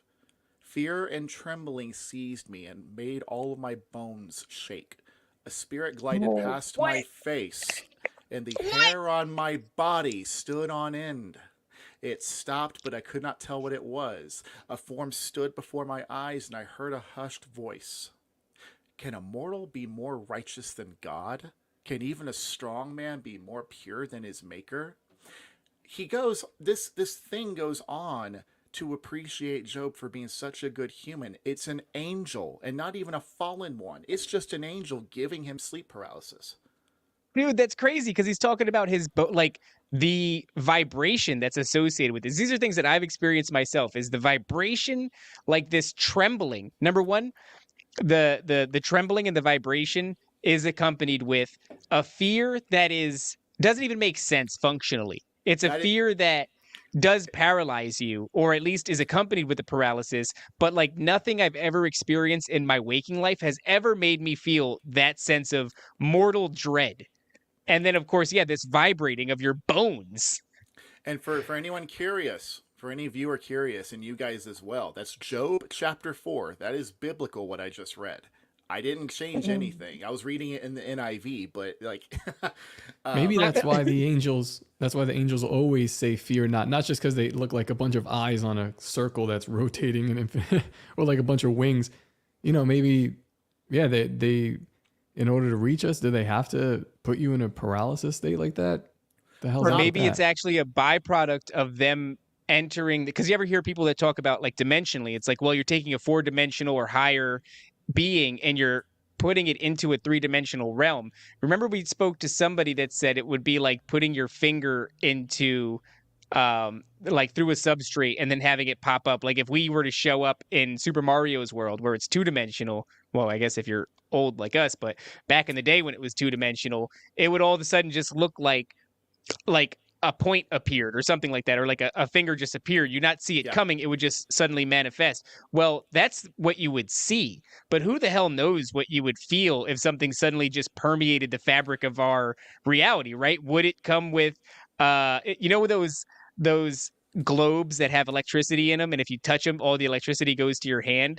Well, it's like just putting your hand on that. If something lived in that, you would totally disrupt the natural thing that's happening all the time. So maybe by just appearing here, there's a noise that's associated with that. It's like the tearing of our fabric, and maybe there's like a vibration that just permeates everything, including our own bones and cellular structure, and that maybe that feels a lot like death. Yeah, I mean, you're talking about the flesh here. The flesh, it's selfish. It's not completely broken, but it's fractured. It's why I rebuke total depravity, by the way. You have to work your way to total depravity. You aren't just born a God hater. But I don't want to get into that too much. I really don't like Western theology for the most part. But when it comes to the flesh, it can't comprehend the spirit. It's selfish in its own way. It wants what it wants. It's why we're always tempted to sin. And tempt and test are actually two sides of the same coin. So you got the God testing you with every temptation, and then the devil tempting you with every test. So it's the whole thing. But when it comes to the flesh trying to discern something, the flesh is going to suck at it. So it's just fight or flight. That's all your body's experiencing. Job here, I don't even know if he was asleep. Maybe the sleep paralysis came upon him while he was asleep. Maybe he was like about to fall asleep and then it hit him, because people talk about that happening too. They get ready to go to sleep, their body isn't moving anymore, and suddenly, oh God, I'm scared and I can't move. And that's kind of the way that some Job people talk about it. it happening in the day too. Like I've heard the occasional rarity, but like the reason I believe these people is because, like we just described, sleep paralysis has like a set of attributes that are pretty common as a pattern from one through the other. And so people will describe it. It's like, I was just kind of hanging out in the middle of the day, and all of a sudden, a creeping feel of fear snuck up on me, and a vibration or an electric humming, and then boom, next thing you know, you're fully paralyzed. Yeah. Are you guys familiar with the silver cord with astral projection? Yes. Well, there is something in Ecclesiastes that talks about a silver cord. You guys aware of it? No. Oh, it's so cool. Hold on. That's interesting because I have watched my favorite Disney movie growing up which now I rebuke both Disney and this movie. But my favorite movie growing up was Hercules. I loved the Disney movie Hercules. In fact, I kind of like named one of my first podcasts Where I Belong in homage. Man, this is incredibly gay. That homage. Is gay. Wow. So gay, dude. I thought that was I was like, that's a cool name. And now I'm thinking, because of the song. Dude. Oh. You know the song, dude. That song slapped, all right? You suck, David. I can't believe you. Now I rebuke my second. I rebuke my second podcast. I rebuke Disney. I rebuke Hercules, because I don't know that Hercules was a good Nephilim. I do believe that some Nephilim were good, but I don't know if Hercules was one of them. So until the jury's in on that. It's documented that Hercules would accidentally step on people and feel bad about it. So, All right. Well, hey, sometimes I don't kill bugs. And when I do kill bugs, I'm like, damn it, dude. Except for like mosquitoes. I don't give a shit about mosquitoes. But I do feel bad if I kill a spider. I'm like, damn, bro, I didn't know you were there. Right. But, you also have the Clash of the Titans that Greek mythology talks about. But in the Book of Enoch, God says, I'll turn them against each other. And it's like, whoa, that's an overlap. And that's all demonology is. 90% of it, I say, is comparative mythology. Anybody can do that. They would be a demonologist if they did that. You look at one mythos, you compare it to the Bible. If you want to be a Christian demonologist anyway. You compare two mythos, see how they compare. Then you compare it with the Bible, and then you just kind of keep doing that until sticks in your head. Well, that's kind of what this show's about. Like I was going to say, we're like retarded demonologists. Yeah. Gary Wayne's entire book over there, he was on the show also, but that's exactly what it is. I just wouldn't have thought to call myself a demonologist or aspiring one, but I suppose we're on that route. Well, the body of Christ is made up of every single part, including the nether regions. And I believe, because it talks about, Paul briefly talks about, if you're an eye, don't say to the hand, I have no need of you. But I believe the demonologists are essentially the loins of the body. They can't just be open. The body needs pants. So whether we're, the cheeks, whether we're the loins, whatever the case may be, we are a covered part of the body that is meant to stay decent. I think that you're a more important part of the body than you think, especially in these times. That's okay. Actually, now I have to bring this up. Hold on. Also, now we've just totally let the chat know that I'm gay and retarded, and it's over for me. It's over for me. That's the best song, by the way, of any Disney movie was Where I Belong. There should have been more stanzas. There should have been more verses. Of good Disney because songs. It's too it's short. Just to name your podcast after one like that is just really... It wasn't like named after it, but it was like, that was my favorite movie coming up because I've always had this feeling of like, it's what drove me to do a show in the first place, is like I feel like I'm meant to do something, was never able to shake that, and Hercules has that. It's why I also like Moana, right? Because Moana is being called to something, dude, but she doesn't know what she's being called to. The metaphorical shovel that you're digging, it's inescapable. I love Moana, dude. Moana's great. Also Nephilim shit. I get PTSD when I hear that ding in the stupid DVD intro to that stupid movie. My son watched it and I wanted to snap the DVD in half. Fun fact about Moana, though, I find it really interesting that Maui gets struck right in the forehead with a stone and that knocks him over. Immediately I was like, hey, it's kind of like David with the sling. Some Nephilim and shit. He is a Nephilim. He is a Nephilim. He's a demigod. Right. So, guys, check this out. This is First Corinthians chapter 12, because you had mentioned that demonologists are more important now than ever. And so where Paul says, if all were all one member, where would the body be, right? And then I already said the part where, if the head says to the feet, I have no need of you, right?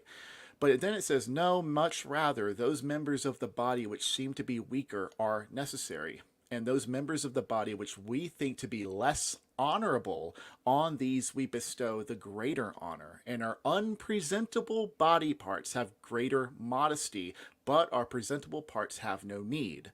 But God composed the body, having given greater honor to that which lacks it. And there should be no schism in the body, but that the members should have the same care for one another. Man, immediately think, okay, demonology. But you got to be covered. You can't just go spouting it anywhere and everywhere, right? This is clear, concise. It's in a concentrated space. If a street preacher did what we did, he'd probably get his ass kicked, honestly. Yep, demonology is the big dick of the body, and you got to know when to whip it out. All right, that was inappropriate. I'm sorry, I can't help myself. I was gonna say this show is very much like The Balls or something, where like we're just constantly showing ourselves, and God's like, "You're important, but please stop just whipping yourself out." I can't help it. Hey, it's one of those things where, because believe me, despite the occasional ass and whatever small little PG-13 curse words I've said on this podcast, God has really pulled me in to be much more careful with my tongue, and I think that's a fantastic example of greater modesty. What does it mean to cover up? It means to present it in such a way at the right time,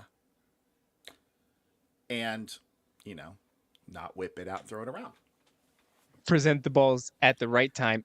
I feel like I have that calling all the time, where I feel like God looks at me and he's like, dude, awesome, doing great, crushing. And then I'll just say something on the internet and God's like, whoa, what are you doing? You can feel it sometimes. You can feel it sometimes.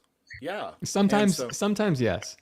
Sometimes I say, God, this is how you made, like, whatever's going on in my brain, like you allowed the structure of my brain to be formatted this way, all the little wrinkles in it. It's like, yo, dude, this is... I feel like that's what God's like. I made you retarded as a test. You weren't supposed to love the fact that I made you retarded. You were supposed to overcome the fact that I made you retarded. Well, something. And I'm like, it's my favorite part. And if I may, we can talk very briefly about deliverance ministry and how they always believe, like, you see them always casting these demons out of people over and over again, and it's always Christians they're casting them out of. And I always found that fascinating. Like, are they just never free? There are people who are addicted to this feeling of being delivered over and over again. Oh, that's interesting. Yeah.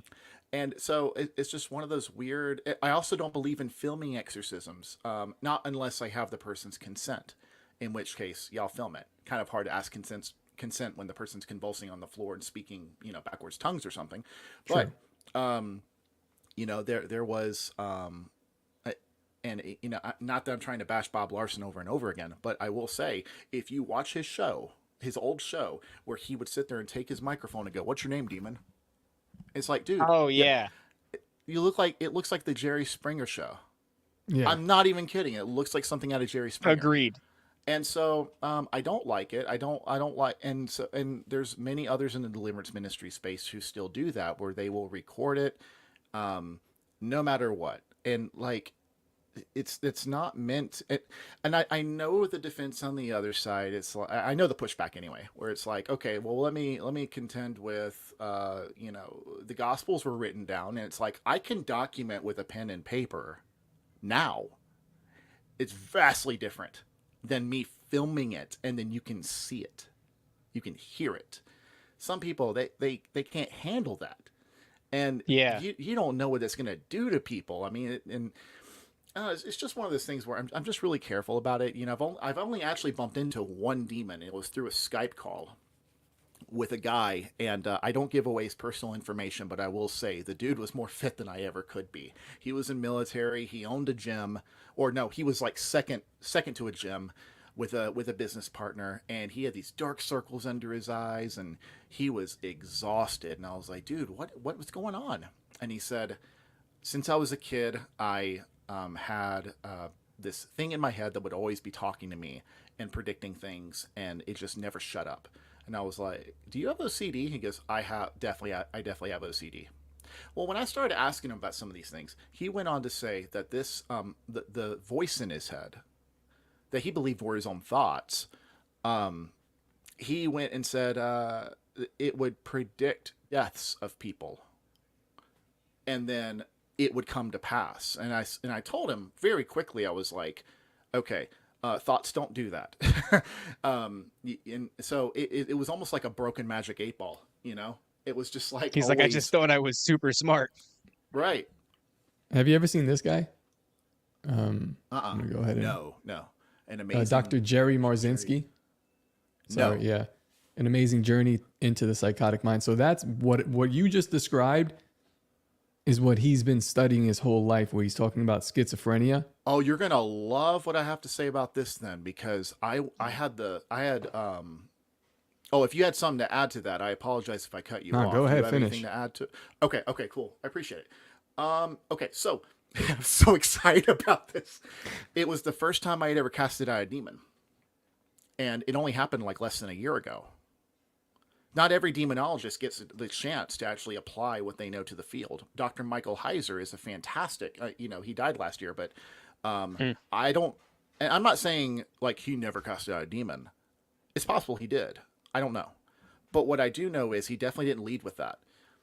And so I was looking up it was Apostle Paul and the slave woman who was following him around, and I think it was Barnabas too, following him around and saying, he who comes in the name of the Lord, he who comes in the name of the Lord, he's here to spread the gospel of Jesus Christ. He finally turns around like 2 or 3 days in and says, in the name of Jesus Christ, I rebuke, I cast out of you.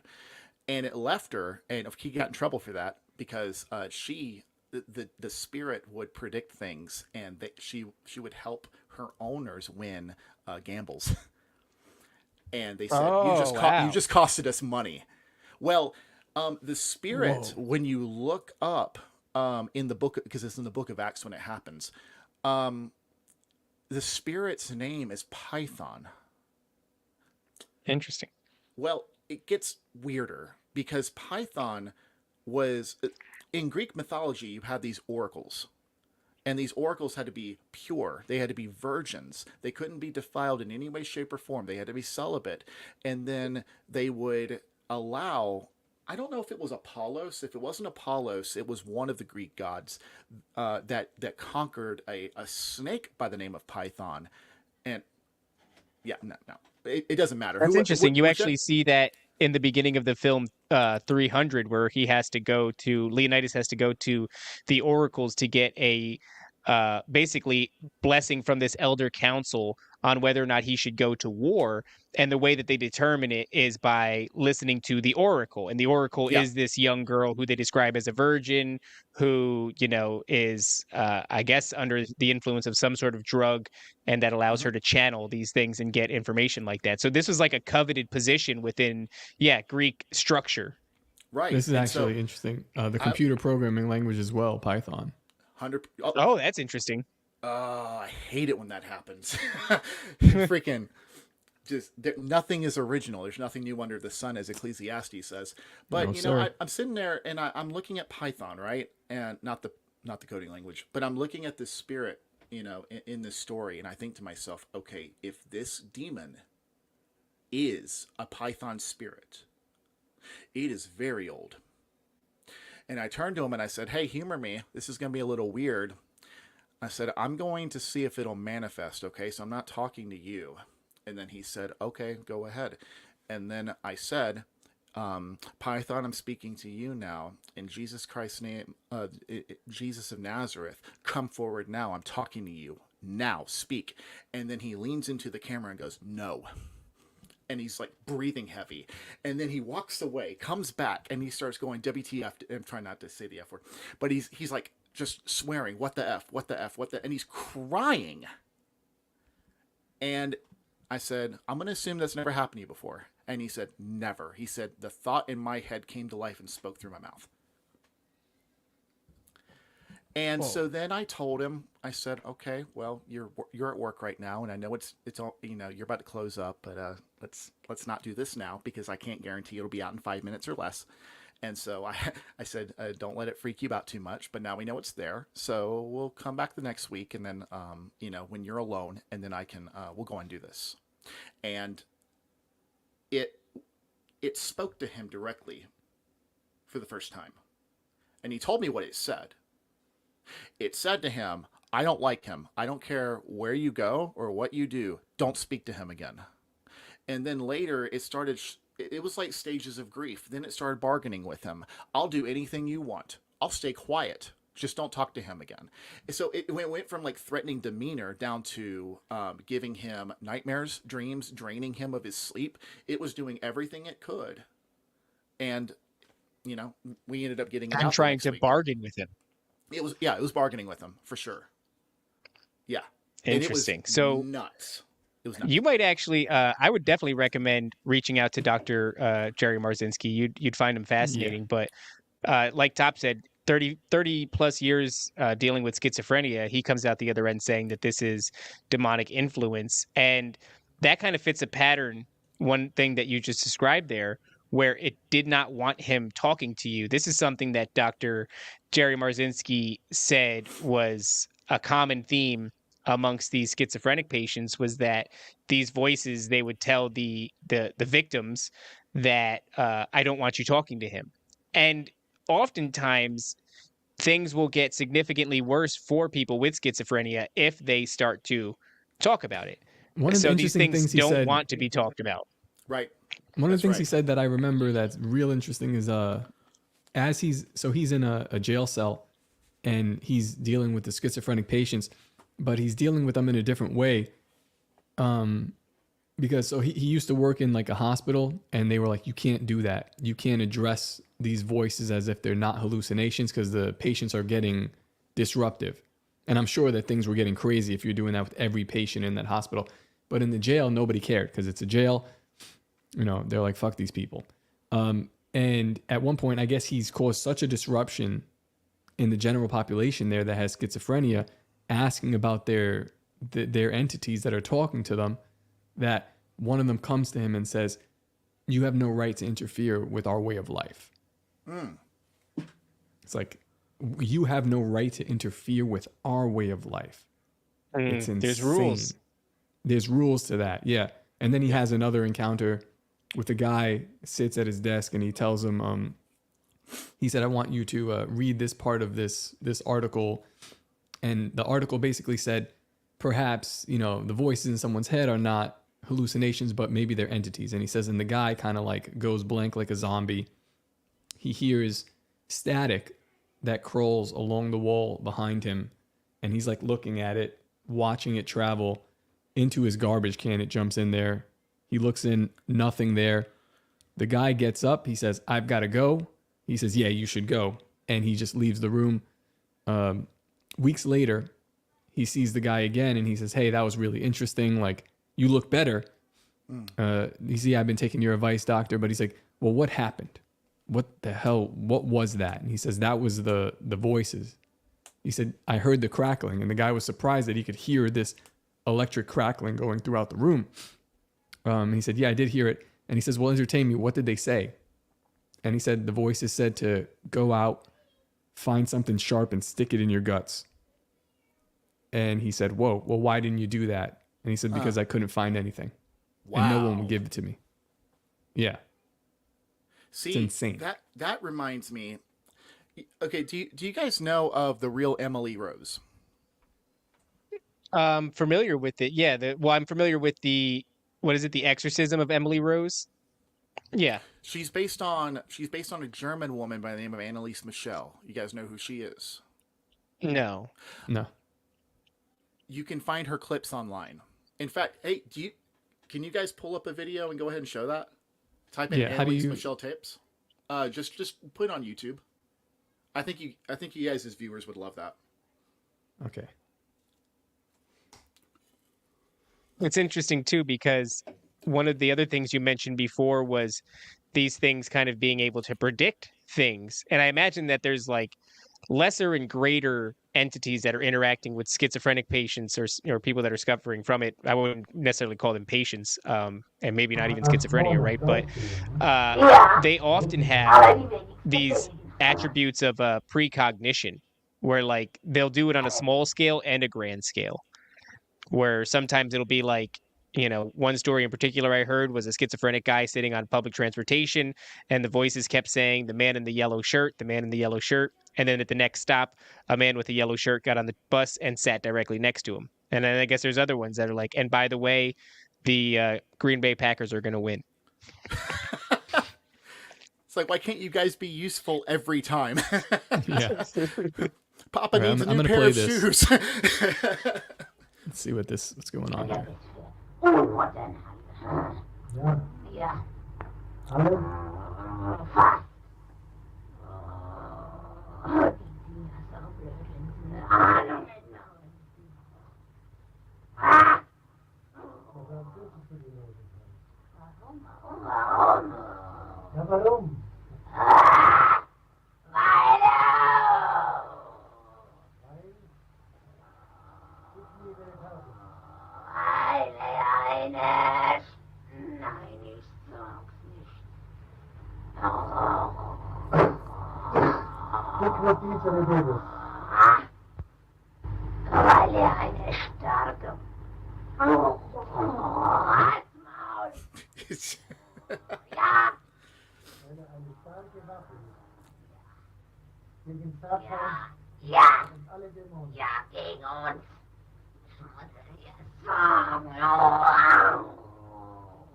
Like it's being interrogated.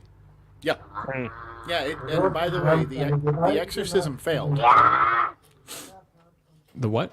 The exorcism failed. This one? Yeah, it failed. Anneliese, and this is in Germany, by the way. It's the only real reason why we can't understand what they're saying. But she ended up dying from malnutrition. Whoa. It wouldn't let her eat. So this thing starved the host? Yeah, and they wouldn't turn her over to the hospital because they thought they weren't trying to hurt her. They were just trying to hurry up and get it out of her, and they couldn't. And, you know, in retrospect, they should have just went in and put her in the hospital and said, hey, we were trying to help her, but, you know, she needs to eat. because they could have forced a feeding tube down her throat or whatever, through the nose or however it works. But I'll tell you this too. I looked up her condition. Can you guys guess what the skeptic or what like the consensus is around her diagnosis? Oh, I would imagine schizophrenia, probably. Yeah, paranoid schizophrenia. Temporal lobe epilepsy. Oh, wow. So these are just Interesting. seizures? It wasn't just seizures, though. In fact, I looked up temporal lobe epilepsy, and it turns out that there are people who experience temporal lobe epilepsy, and when they wake up, they feel omnipotent, like they're a god or like they're the god. And what's even stranger is if there's another YouTuber by the name of The Conscious Man who had an 8-gram mushroom trip where he recorded 4 or 5 different entities that spoke through him, and it sounded like nihilism combined with some level of love and light, like in a duality kind of sense, where it was like yin and yang. And it was the strangest thing because they also called themselves God. They said, "We are God." Now, he doesn't believe that those are demons necessarily. You can see Christians flooding his YouTube comment section saying, "Hey, those are demons, bro." But it's just weird because you compare his mushroom trip experience where he encounters demons speaking through him, and then you look at people with temporal lobe epilepsy. They also feel like they're God. And then you see Annalise Michelle going through an exorcism, and then she's just screaming at the top of her lungs. But if you, and you don't have to do it now, but if you look up The Conscious Man and his mushroom trip, listen to the way that the entity speaks through him, because it does the growling and the hissing, and it almost sounds like it's dying. It'll let out these long breaths where it goes to struggle to say another sentence and another sentence and another sentence. And I'll tell you what, a demon's theology, it's definitely something special. I think it sounds to me, this is just going off of instinct, but it probably takes an incredible amount of energy and effort to possess a human being. And that's why oftentimes these things sound almost like they're struggling or like they're dying, or there's an incredible amount of force in their voice trying to come through. Because when we spoke earlier about my experience and you said that this thing started off by scaring me and it's feeding off of this low vibrational, this is very much the impression that I got, was that it was feeding off of me. It took a couple of nights for it to gain the strength to be able to show itself. I think everything requires energy from them, and that nothing is done easily, which is why it's my opinion that they make these bio mechanical gray suits and able to inhabit this thing to interface with this realm, because it takes a lot. It takes a lot of energy. Sometimes it takes technology. And before Top, you go on, I just wanted to also say that this thing that he's communicating with through the mushrooms, claiming to be God or whatever the case is, that's the same thing that the aliens want us to believe, is that they are God. They created us. So like there's so many parallels to me that indicate that this is all part of the same deception. Same deception, same battle, same war. All the same thing. Would you say that they're desperate? Oh yeah. Like a possession is an act of desperation then? Well, in First Enoch, it talks about how, first of all, God deems them as evil spirits. So it doesn't call them demons, it calls them evil spirits. But it goes on to say that you will hunger and never be full. You will thirst and you'll never drink of water. And then you flip over to the Bible. In the book of Matthew, it says, when an unclean spirit leaves a person, it seeks rest and finds none. Jesus says, when you eat from the bread of life, you will never hunger again. When you drink of me, you'll never thirst again. I am your rest. So, I mean, these things are literally the most godless, anti-Christ things you could ever find. They're everything. So they're thirsty, they're hungry, they're tired. They're like, this is who is coming for us. And they're in waterless places. They're in the wilderness.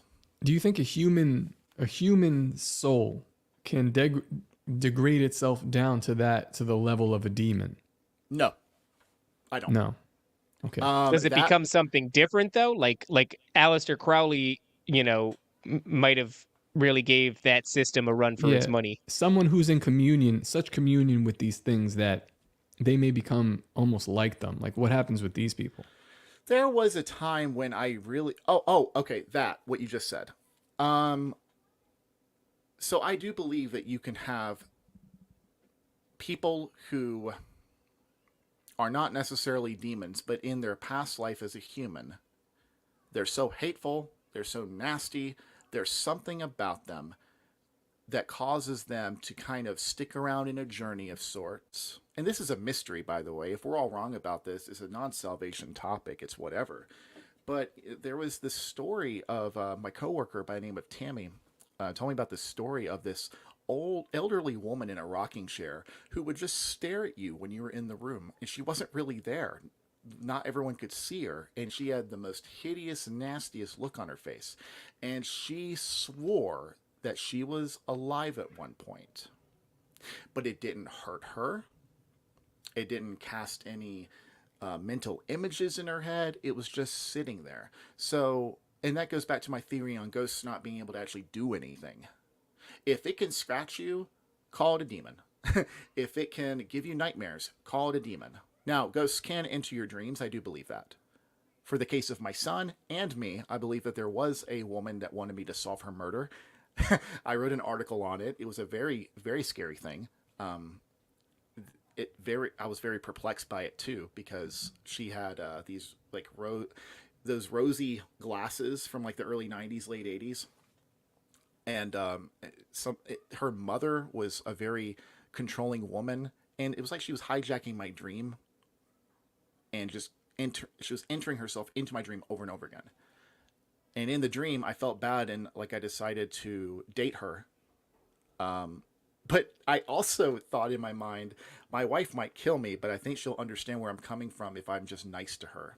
So something told me that I'm not going to say she was slow, but she did have brain surgery, according to the dream itself. But it was just the weirdest thing. Never saw her again either. But I truly believe her mother killed her. And I think she wanted me to figure it out. It was just a weird set of... I didn't mean to go on that tangent, but like as far as ghosts and dreams, they can happen. I do believe that. Interesting. Yeah, I sometimes, I think I alluded to it before in the beginning of the show, talking about whether or not time works the same in this like afterlife, this maybe like a purgatory or a waiting room before everyone's judged. Because people often say, what are they just sitting around waiting, for hundreds and hundreds or thousands of years? Or the other one that I can't answer is, why are they always in Victorian era garb? Although the one that you saw, you said she has 80s or 90s glasses on or something like that. So that's always nice to get one. She'd have been a teenager at about the time I was born. So she would be in her 50s by now if she were still alive. I had a dream once, I guess a premonition, that my uncle, who was very influential to me, was sort of a mentor, was in a shopping mall with me, like a supermarket, and he was dressed he was an older guy in his like 50s or 60s, early 60s, but in this dream, his hair was like significantly whiter and his beard was all white where it used to be like salt and pepper, and he was in a white robe, and he was walking away from me, and I'm trying to get his attention, and he won't turn around. He won't pay attention to me. And I keep trying to get around him, but the supermarket aisle is so narrow for some reason that I can't squeeze by him to get in front of him. And so he just keeps walking and walking. And then eventually I wake up. And that same week, I was at a supermarket. And when we came back with the groceries in our hands still, we had a text message that said that he died. There was a complication at the doctor's office with his medication, and he died there in the doctor's office in his wife's arms. And yeah, there's just a lot of weirdness when it comes to dreams and I don't know. I feel like this will probably be the fourth time we've brought it up in this show, but it's very disappointing that we've let the New Age movement have all the cool things, because these things are important and they're meaningful. And I mean, they're important. You know, we should be paying more attention to these things, but Yeah. all of it is so tainted with this one, this distaste that I have for that movement, and two, this sort of fear because we don't have the training or the information, and it's all sort of not granted to, but it's all corrupted and inverted by this other side of the aisle. And Well, that's in the same way like the left culture right now, the left wing culture has, you know, the best musicians and some of the better, you know, movie makers and things like that. Now the right has to play catch up, and they're doing that. They try to do that with the Daily Wire. That was a bit subversive, but there's more and more creatives popping up on the right, which, I mean, again, not to compare the left wing to, you know, the devil, and the right wing, that's like played out, but there is some sort of a resemblance there. And there has been like an ignorance of culture from the right wing, in the same way there's been an ignorance of your spiritual culture with Christianity, or at least to a certain level. My favorite Christian film in the horror genre is probably From Dusk Till Dawn, and that throws people off when I tell them. But if you pay attention to the movie, you have lights that are you have light shining in the darkness. In the movie, in the premise, with all of the nudity, the blood, the gore, everything in that, you also have servants of God, and then you find out, wait, crosses work. The man takes a shotgun and the ex-preacher, because he's retired, he takes a bat, takes it through the hoop of the shotgun where you put the strap in the front, and then just cocks it and starts holding it up, and it keeps them at bay. And then when one of the vampires acts up, he just shoots it, cocks it again, and just keeps it up. And it was just, that's so significant, not to mention, you know, being a 90s baby, you know, the movie came out in 96, but it's just, you know, one of a handful of movies that stand out to me where I'm like, you know, if they weren't afraid of actually talking about Jesus Christ in movies, even a little bit, it doesn't even have to be on the nose as far as, like, you know, being so obvious about it to where it's just, you know, being preachy.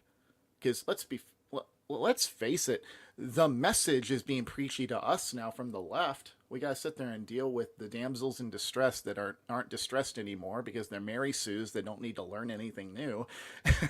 And, you know, they're destroying franchises left and right. So, I mean, like, and that's just one aspect of it. You have other parts of the woke culture that have gotten into it as well. That's kind of also why it goes back to, I don't want to keep you too long, but it goes back to what we were talking about with our language and how we're presenting ourselves. I've almost made a conscious decision to not, it's not really censoring myself, but to not be completely clean. I have this rough edge of these things that I say because I'm like, I notice that that's like it's a tool that has been, I mean, that is used by the other side, was used by the other side, and now they've kind of abandoned it. But it's like, it's just a way to tell the truth. Right. And I know it's weird, but like you're saying, like a nudity in this movie, it creates this culture, and then it tells the truth, and people see it. Well, the world is a dirty place. Yeah. And, you know, it's just one of those things. And talking about what, I don't know if you were getting at this, but cleaning up language and things like that, you do that in Christian films, and all you're doing is kind of creating a piece of propaganda. It doesn't feel real at all. That's what it feels like, right? It feels like you're in a, you know, like not a padded room, but like a room that's been completely wiped down, and it's just not realistic. No, it's not realistic. There are people who die and go to hell, you know? Like, I do want to say this too. It's like, how many people do you bump into, or not bump into, but they're these influencers, and let's say they're of a Christian lean, right? Well, there is not an air of arrogance or like a holier than thou that like drives people away. Where I have found that as long as I am myself, and obviously there is a certain amount of like remorse or you know, I feel sometimes in the way that I slip or the way that I sin, I suppose.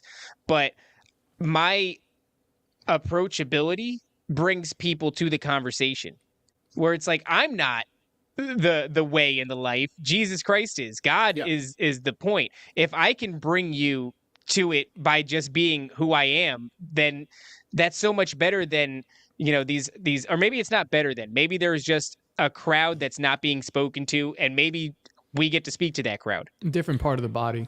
Maybe. I don't know. Well, okay, so I like to think of it like this. I used to play RPGs all the time. Then I realized that, like, I have something of an addicted personality, so I stopped. But you think about people who, they like buying the armor early on so that even though they're a level 5, they have their credit card, their mom's credit card, and they look like a level 58 or whatever. Christians are doing that every day. They are a level 5 Christian. They're going into level 58 territory. They're wearing the, this armor that it's just cosmetic, and they're faking it till they make it. And that's just not the way to do it. Be authentic to yourself. Don't try not to sin. That doesn't work, because when you try not to do something, you think about doing it. But just do, ironically bringing up Paul again, but Paul said, do all in the glory of God. Whatever you do, do all in the glory of God. And so just do it in the glory of God, and you stay in the light. And if you stumble, which is, another word for sin, really, if you stumble, you just get back up. Right? And I'm not saying you don't have to ask forgiveness for that sin, but what I am saying is keep moving forward. Be yourself, though. I mean, you got potty mouths every day that I'm sure are spreading the gospel of Jesus Christ. The armor thing that you mentioned, I forgot who we had on that was talking about David and Goliath, but David was offered the armor, and he's like, "This doesn't fit me." Right. Like and I'm not using that. I'm going to take this sling. So, in other words, in Dark Souls, this is bad for me. I can't move. I'm not going to dodge roll in this, man. Like, I need to ditch it. Perhaps, yeah. Very interesting. Very interesting. Think about it that way, man. But listen, we've kept you here for 2 hours. This has been fantastic. I see that. And shout out to Cam, who told me about you. This is this is a fascinating conversation. You're a fascinating dude. We'll probably ask you to come on again in the future, man. Well, I appreciate that. Absolutely. Can you tell our audience? They were asking before in the chat. That's why I put the names up. Tell them your name, where they can find you, all that stuff. Yeah, sure. So, my name is Israel. Israel Petty is my full name. You can find me on Izzycentric on just about any social media, because I tried to snatch that up before, some bot got it. But yeah, I'm a Bible teacher, and I study demonology. I am actually trying to work on us shifting over into something more of a podcast space, or segments that range anywhere between 5 minutes to 25 minutes to 45 minutes. But I'm trying not 2 hours.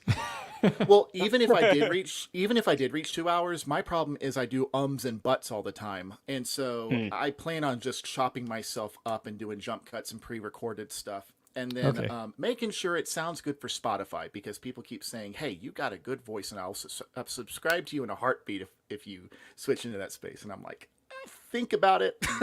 I'll think about it. But yeah, so ranging between aliens, cryptids, ghosts, anything in the paranormal, I'll talk about.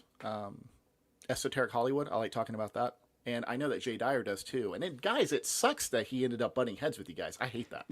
We're gonna. I mean, we can reschedule him. He probably does like us, or not. Rather, he probably doesn't like us. We like him. I don't mind him at all. I just he think likes us. that He likes does us. he? The thing is, it just got, I don't know what happened. He got weird with David. It was very strange, and we were supposed to have him on the next day, and I said, "Hey, listen, like, this is not the type of show that we run. We don't do debates. We don't do that kind of shit. Like, if you're coming on, we're going to agree. If you were here physically with me, I'd give you something to drink, something to eat, come sit down, that's how I like to run this show." So not adversarial. That's weird. Not adversarial. Right. Yes. Well, I was like, I'll tell you guys this. I lean to the east. I'm not Orthodox myself. I have my reservations. But if I can help be a little bit of like a transitional person, I'd love to talk with the man myself, honestly. And that really goes for L.A. Marzulli as well. Because I'll tell you what, We'd love L.A. He's awesome. It was great having Bob Larson want to have me on, but as soon as he did that and started exploiting me and then started like really defamating me, I was just like, okay, if we could like not have that happen again, if I could have nice, chill conversations like this, I'm all for it. Absolutely. Awesome. Maybe we could set something up. David, I think your screen's frozen, but we can hear you. David, anywhere they can find you or whatever? Guys, don't forget to go to samtripoli.com. Get those tickets. We only got 3 days, so if you're watching live, and the episode will probably air on audio tomorrow, so you still might have a chance. Come and see us in Summerfield at the Joke Joint with Sam Tripoli. Don't forget to go to patreon.com/Nephilim Death Squad. We are starting a website soon, so this exclusive episode that's airing on Patreon, which is going to be a Q&A, is going to be one of one on Patreon, I'm sure, because after that, it's probably going to air on the website. So go check that out. It's going to be April 3rd when that airs, and that'll be live, but you got to be a Patreon member to be able to see it. And also at the $5 tier, you'll gain access to our Telegram. That QR code in the bottom of the screen, scan that and take it away. Other than that, I think that's it. Oh, wait, one more thing. Go to toplobster.com and grab that red heifer shirt before they kill that bad boy at the end of March. Save the red heifers. All right, guys. We'll see you on Saturday. Peace out. The greatest hypnotist on planet Earth is a oblong box in the corner of the room. It is constantly telling us what to believe is real. If you can persuade people that what they see with their eyes is what there is to see, you got them. Because they'll laugh in the face of an explanation that portrays the bigger picture of what's happening. And they have.